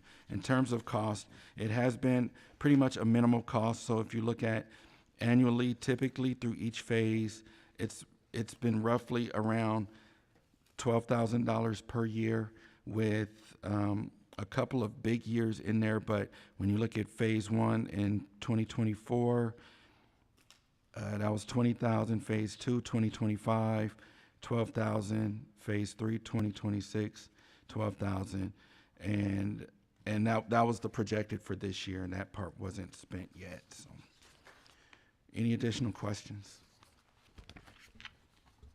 Is that the cost that include the consultant that comes along with it? Yeah, so the overall cost that was provided to me was for the consultant and the work and the survey. So it's leadership impact, so the LSI evaluation or instrument, composite reports, group report, a 1-day debrief, also surveys, report and debriefing. There are other surveys and debriefing as well. I understand the necessity of passing this for this year, but I would strongly encourage the administration to pursue other ways of changing the evaluation framework to not be tied to a program like this, just in case sometime in the future we were to get rid of this program. I would hate to have an evaluation tool tied to it. Fair enough, President Soshnick. We can look into other options as well. And so could you just, I know there's confidentiality, a lot of that. Could you just give me an example of just how this specific institute is used? You know, like, do we get all the administrators in a room and we, point out what they're bad at or what they're good at? Or could you just give me an example of how this program runs day to day? Right. So I think for me, the best resource would probably be if I used Ms. Garrison. Would you probably be the best resource for us on that one? Thank you. So over the years, sometimes it is a meeting with everyone together. Sometimes it's individual work, individual coaching. lots of benefits to this throughout the years that have made me grow personally and professionally. And one of the surveys that are included in the price that Dr. Lafitte talked about is there's a leadership impact survey that surveys the people who work with us, either directly for us or have access to us. About every 3 years, they're accessing the impact that our leadership has on them. And so you really learn, it's some great feedback about, because leaders need to be able to hear feedback about what they do well or don't do well. And there's a difference. One of the biggest things that I learned from this is there's sometimes a huge discrepancy between how I meant for something to land and how it really landed. And you get this anonymous feedback, and sometimes it's not so anonymous. I think another benefit of this is it helps us speak. What's going on? Was the lights going down, or is that me? It helps us speak candidly to each other, right, and hold each other accountable. Common vocabulary over the years. I mean, we've used the same vocabulary for, 20 years about, there's a circumflex with, are we being humanistic? How are things landing? How are, where we could improve? We've tied it to our evaluation pretty strategically so that we keep it in the forefront of our minds. And it's third party kind of takes the opinions out of it, right? So, and they use their research-based questions and things like that. So it's been ongoing for about 20 years now, so. And so just to chime in, thank you, Ms. Garrison, to chime in. Based on what I know, it's not individual. So how people use it, it's as a group, you talk about, okay, as an organization, this is where we are. And so what does that mean for us as an organization? What do we do? Does this help us grow our organization? How can we lead our organization? What are the things we need to work on as leaders, as a group? So example, for me, I don't know anyone's individual scores, but I have an aggregate, meaning I have a collected and an average of where do people land on that circumflex tool. And then it helps us to identify how do we support our leaders. And so for me, for the past, I've been here, 3 months now, most of my work has been on leadership. And so I work through how do we build leaders, what does that look like? For me, I like to utilize some of the text that's out there. So I use books to help lead those, to help work through those studies, to talk about what does leadership look like, get input from other leaders on that, and we have those conversations and discussions on what do we do to improve our leadership so that we can ultimately improve the organization, which would benefit our students and staff. Well, I get that information about how you guys feel about the program, but I'm asking, like, how does this work? Does a consultant come in? Do they do the evaluations for the administrators? And then that feedback is reported to, I'm assuming, overall everybody, because you said it goes around. So everybody can see your feedback based on the feedback you give anonymously about fellow administrators? No one sees each other's feet. That was what I mentioned. No one sees each other's. I've never seen, everyone does their own individual, and they get their own individual results. The only way I would ever see anyone is if they walked up to me and said, this is how I scored. So I can't tell you who scored how, but I can tell you as an aggregate, as an organization, how we perform. So what happens is, I guess originally individuals, it may have been done through the consultant, but as the district has taken it on over the years, people will come in, evaluate, that gets input into the system, and it goes into that aggregate. If I'm accurate on that? Yeah. The help of the culture of the organization as a whole.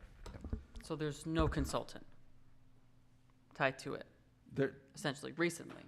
So, I mean, for the coaching component, for the individual coaching piece, but do they come in, do they evaluate, do they give that? I'll defer because I haven't been here except for the past few months. When it was last disseminated, I don't know what that piece looked like. If you can chime in. So for the coaching, we're paying this money to hire a coach through the Pacific Institute. And how often does that coaching happen with our administrators?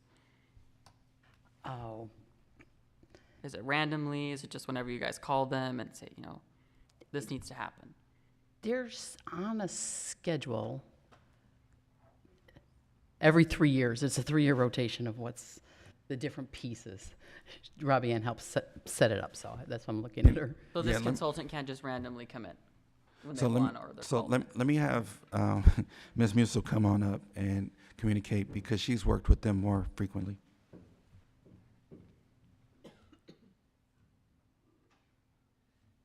With the Pacific Institute, we're on a 3-year cycle.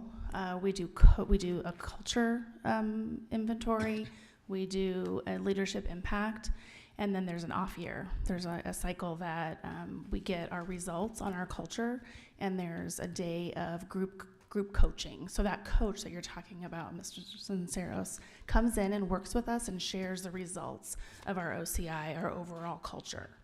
Then the next year we do our LSI, which is our individual impact that Ms. Garrison talked about. And we get a 1-day coaching for our group results that Dr. Lafitte was speaking to. And then each leader, depending on how long you've been in the organization, if you've been here for a while, you don't get as long of a coaching position because you've already had multiple years with the consultant. But a new leader might get an hour with a coach at first to go through their results and set goals for them to work on with their staff. So that's the 3-year cycle that we go through. And we've had hiccups with COVID. Sometimes we've had to put that 3-year cycle on pause and come back to it because it wasn't right to do it when we were all remote. It wouldn't make sense, so. And when is the last time there was a group session, a group coaching with administrators? Last school year. Last school year. Yes. And are these called, who are these, you said it's on a schedule, right? So I'm assuming it's on the schedule, they can't just randomly publish, gather all the administrators and talk as a group. No, they're scheduled through usually our curriculum and instruction department is the one that usually does the scheduling of the sessions for our leaders with the superintendent input. Okay. And so does this consultant, how often is this could be a future agenda item or a board update, how often is this consultant, when they're on our campus in the district office, are they reported? Do they sign in? Are they a visitor? Could that be reported to us of just how often this consultant has been in the district office? So they sign in with our receptionist. They're usually in one of our conference rooms, and our administrators go and work with them individually during that time. Or if they're with a whole group session, it's usually held here in this space when we meet. And how much money have we contributed to this Pacific Institute in the last 20 years? Has there been any data, just results of like it's actually been effective, it helps our administrators grow, thrive? So a 20-year financial figure, I'd have to come back with that. I could tell you what the plan was for the next several years, that over a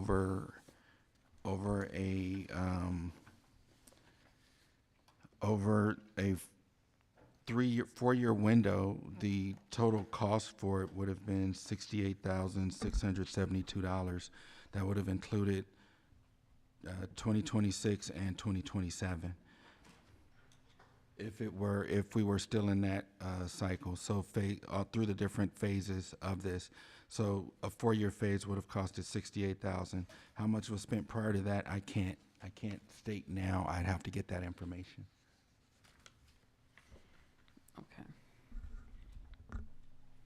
And I know I've done some research in terms of not many districts use the Pacific Institute anymore to evaluate their school administrators.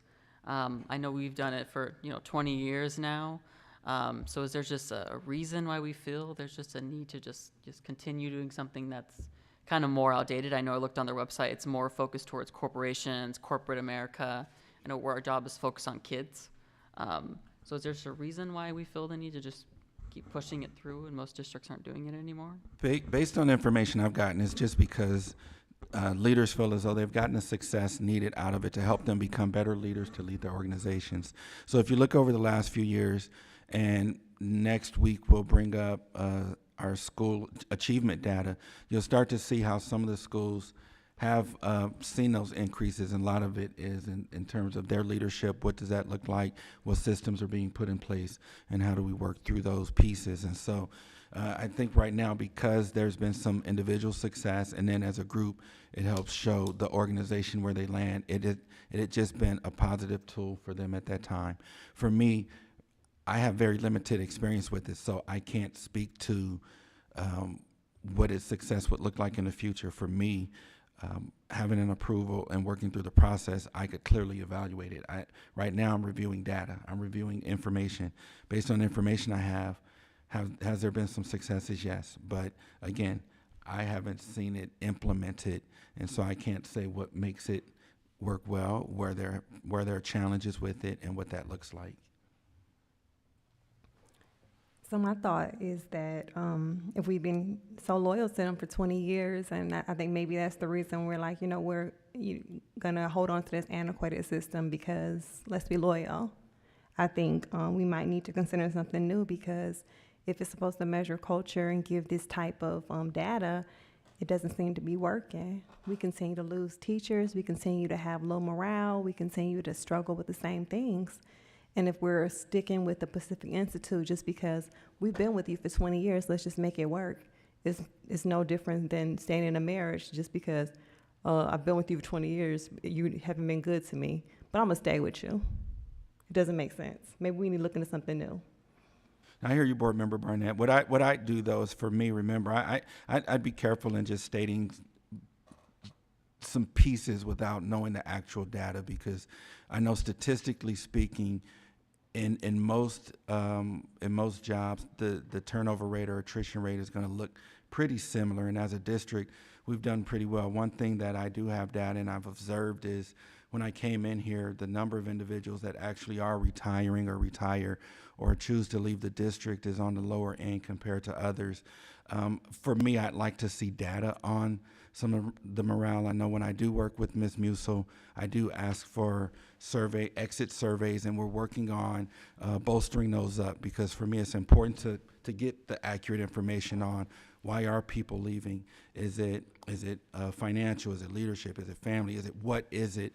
So that we can begin to make those changes. For me, I really truly try to lean on the data to look at it. When I look at the data on this, I do see some areas where it looks like there are some successes that aligns with us, but I think also there are some areas where there may be some challenges in there, and it's how do we now improve those areas? So I just have one question. Is this a contract? Is this like a 4-year contract, or is it done annually? It's a 3-year contract, and we're into it. We haven't renewed it, so they're trying to renew it again for another 3 years. Okay, so we're just finishing up with the 3 years that we've had it, and we're going to start another 3 years. Yeah, it would be 1 year. It would be 1 year. This vote would be for 1 year. And part of and I appreciate President Soshnick's recommendation of, because it's tied to an evaluation, to change it midstream would be tough, but to look at options and alternatives there, because now it kind of puts our administrators at a kind of a disadvantage, because their goal was tied to that rubric. So just to correct, it's 64,000 for 1 year? That was a 4-year number. 4-year number? For 1 year, and this upcoming year, depending where we are in that, it's $12,011 roughly. And I think, I know you mentioned a lot about data, and I think, if I'm a community member, I'm not seeing any data on the screen, in front of me, or, just all this numbers just being thrown out. So I think in the future, if we could have just had that attached as a PDF to just have all that information, could have had feedbacks from our administrators, quotes saying, this program supports my growth as a school administrator. I've personally talked to former and current administrators about this program. I haven't heard the best about it in terms of their ability to have growth and lineage and how they think as leaders, further based on their school needs, individual sites. So I do agree with President Sosnick. We do need to find a way to move away from this, but also give that opportunity to our school administrators to actually be a part of picking their own evaluation program, so that they have input I think kind of thinking about bottom to top rather than top down, top down, top down, something for our evaluation of our administrators. So I get the point of passing it tonight just because it's convenient for the administrators, for their evaluations. But if we really want to have them be included in their evaluation process, I'd say we would be ambitious and we would actually have them be a part of it with surveys and feedback and a committee to make up a new process of how we do professional development and evaluation of our administrators. That's just kind of my final feedback. I just think we need to move away from it.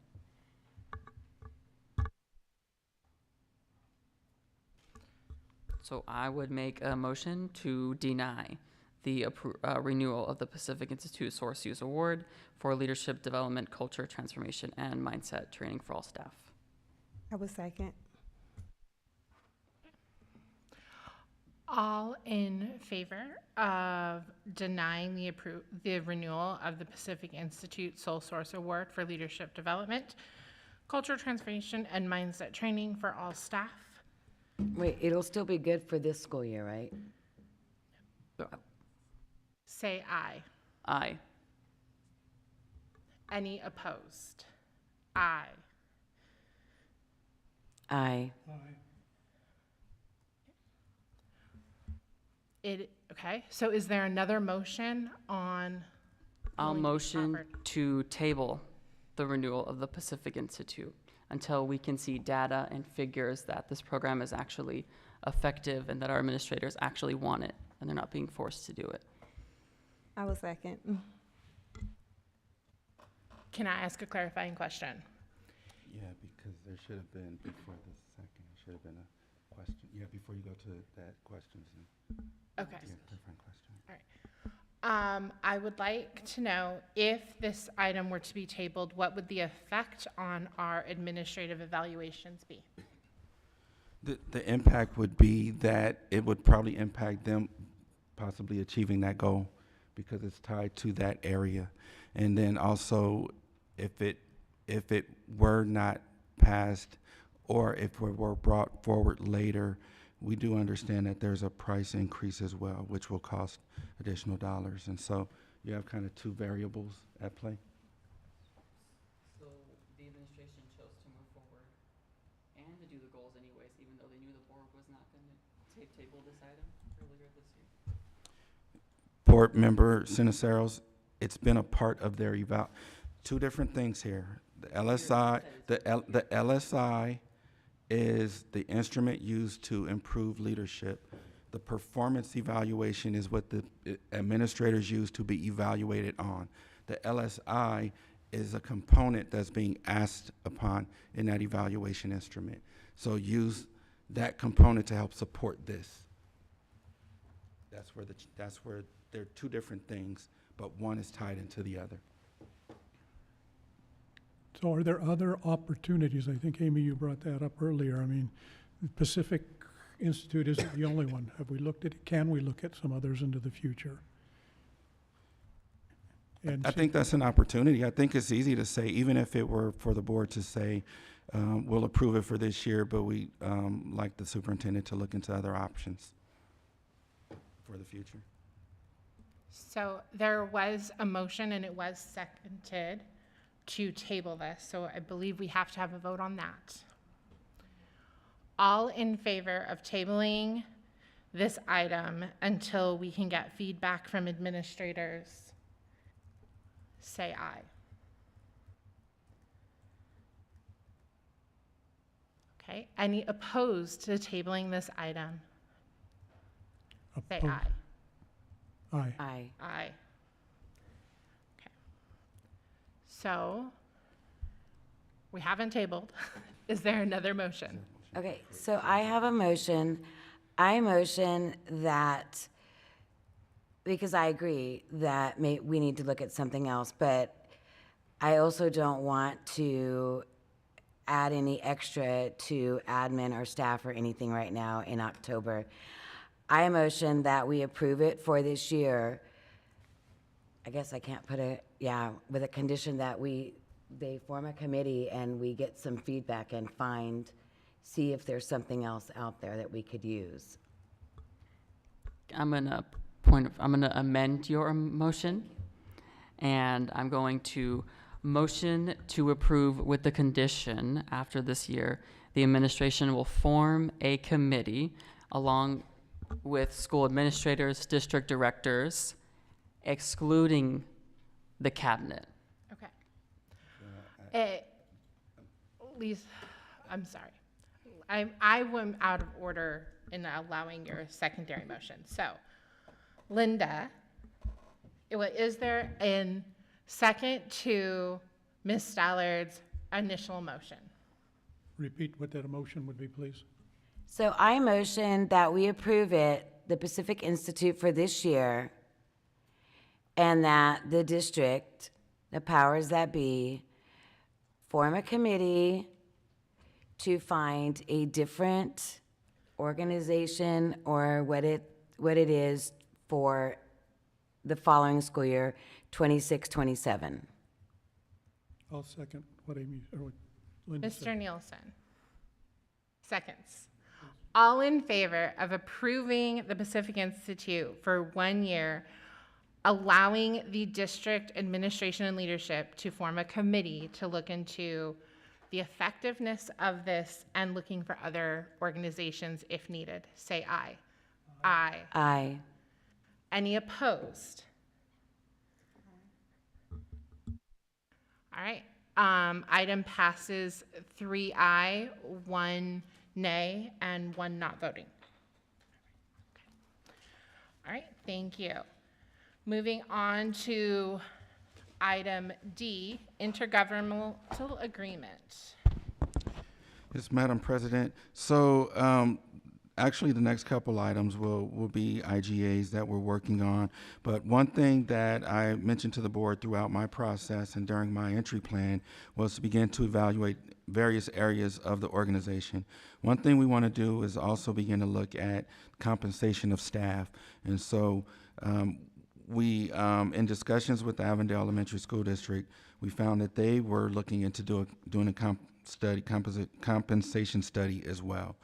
So what we discussed was going into an agreement with them to help defray the cost, so to reduce our overall cost, because now it's a shared cost to do this work.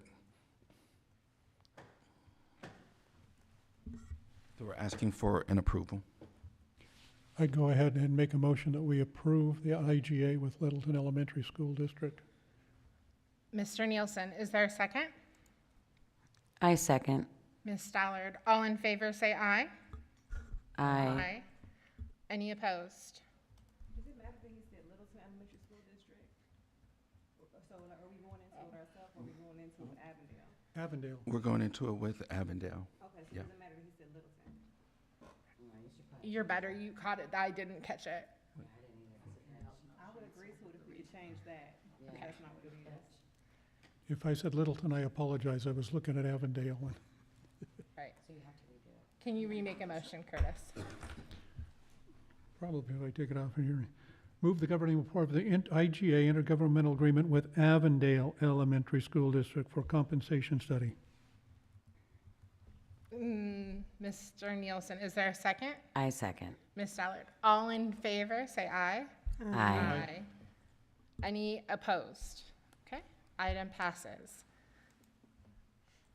Okay, next item is President Soshnick, is to enter into an intergovernmental agreement with Buckeye Union High School. So for our special education services, oftentimes we'll have to place kids into a level D or private placement if we're unable to meet their needs within the district. And so Buckeye Union has a program that provides support to a population of students that we can't support within district. And so this agreement would allow us to send students to this campus for support.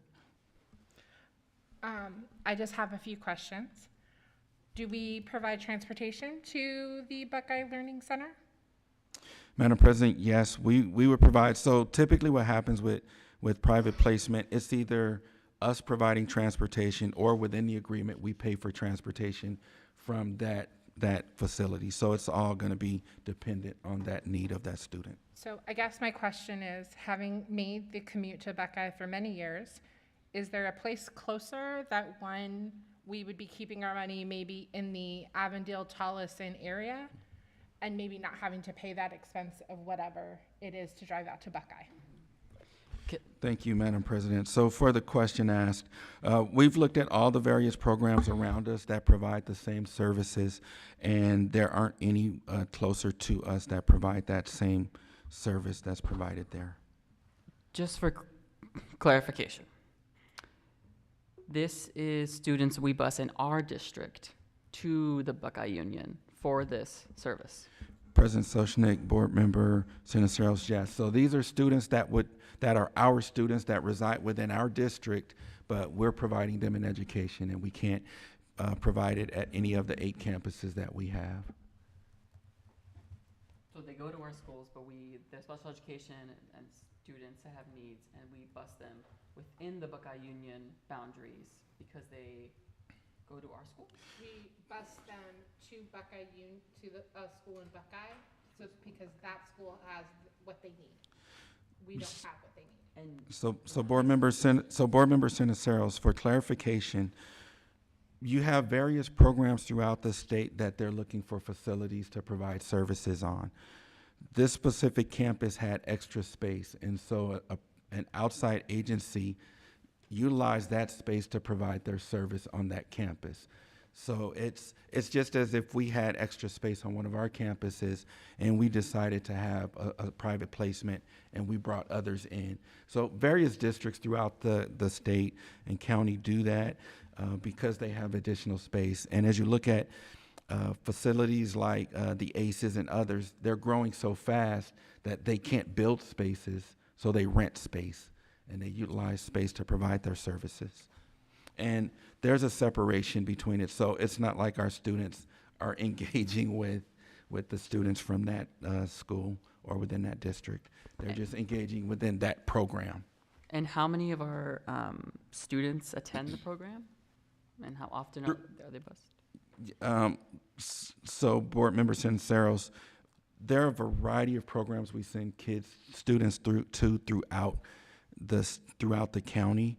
I don't have the exact number of how many students are privately placed, but as a district, there are numerous students who are privately placed in various schools throughout the county. So just to be clear, these are students that would be the students who attend like the ACES program, those type of students. So their parents are agreeing to it. So my only concern, it probably isn't even, I just want to be sure, because I know that some students have an IEP, we're able to support and service them. This would not change that we're able to still service those students. It would just be the students who would have otherwise, we wouldn't have been able to provide them support at all. Board Member Burnett, correct. So if there's a student who has needs that we're unable to meet or our programs don't support those needs, then yes, they would move to that program. So there could be one student there could be no students there. The agreement would give us the opportunity that if that is the correct placement for that student's needs, we could send that student there and to make sure we're meeting the needs of their IEP. Okay, so it would not affect any of our students who are presently, so I guess my question is this. We have students that are presently receiving support services in school, being pulled out of class or being pushed in. This would not impact those students. It wouldn't then identify those students and gather them up and say, well, now you all are going to be going to Buckeye Union High School District and doing something else. It wouldn't impact those students. It would just be students that we otherwise already can't provide any support. Correct. So, and we can probably come forward with maybe we'll do a presentation on special education, but students are at different levels, A, B, C, D, and each level is a restrictiveness level. And so as you get closer to the D, the restrictiveness is higher, and that's when it goes to what you would consider private placement. So most resource students, speech students, would be a level A or B because they get most of their support in the general education classroom, and then they'll get support from whoever their service provider is. Level C changes it to typically self-contained on a campus, and then D becomes more restrictive. Usually in a typical district, most districts don't have the structures for that, so they send students out. So you mentioned the ACEs, which provides primarily behavioral support. So students that, if there were a student that were a level C that we had, that we, over time, we did everything we could, we worked through the IP, we were unable to support, the team could get together and determine, does this placement still work, and is there a different place? So we won't just, you don't just say to a kid, we have this, we're moving you. It's a complete IEP team decision. It has to go through that process or it violates those rights.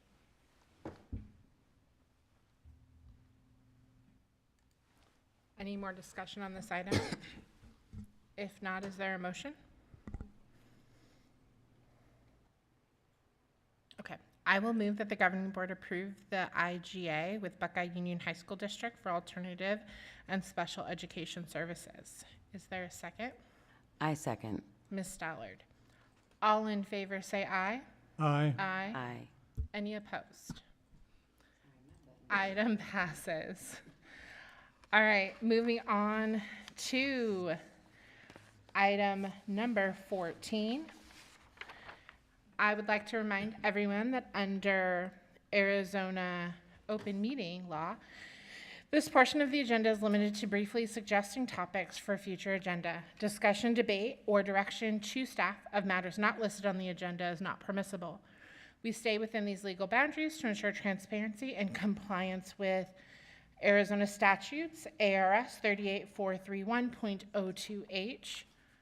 And I'm going to jump in and say I would like to have the item 11A, board member building access, put on an agenda item. We had a lengthy discussion about it, and I feel that with all the discussion we had, it does need to have kind of a decision made as a board. Anyone else? No, I'm requesting it be on the agenda. We're not disagreeing or agreeing. I'm just asking for it to be on the agenda in the future. But is there any other items? As an action item. As an action item, yes. Anything else? Okay. No, I do. I'm just making sure that it is, can discuss the language later. But in our meeting, making sure that it is an approval of the badge, board member badge access.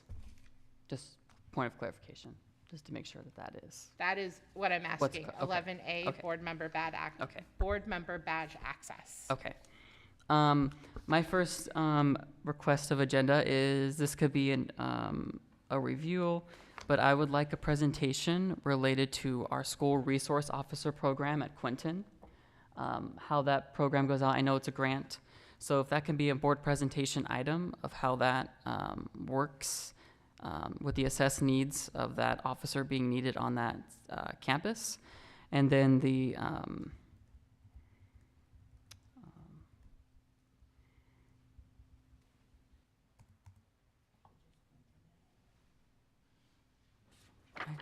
hold on, sorry, I forgot my train of thought. I would like a review of our annual recognitions related to our celebrations that we do for the month, related to Black History Month as well, on an agenda item. Can you restate that and clarify for me? So it could be an agenda item related to how we annually celebrate certain communities and groups and what we do for them as a district, as an information item.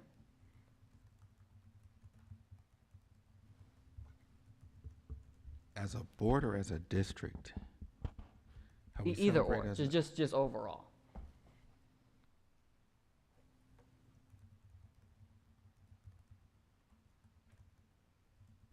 So how we celebrate diverse populations? Is that what I'm hearing? Yeah, and then the certain communities and what we do, whether it's at our certain campuses or just in general, as an information item. Okay. Any other items that board members would like on a future agenda? Okay. Then is there a motion for adjournment? I move that we adjourn. Mr. I Nielsen, second. is there, Ms. Stallard is a second. All in favor, say aye. Aye. Aye. Meeting is adjourned at 8:44. Don't forget to stay. We have signatures.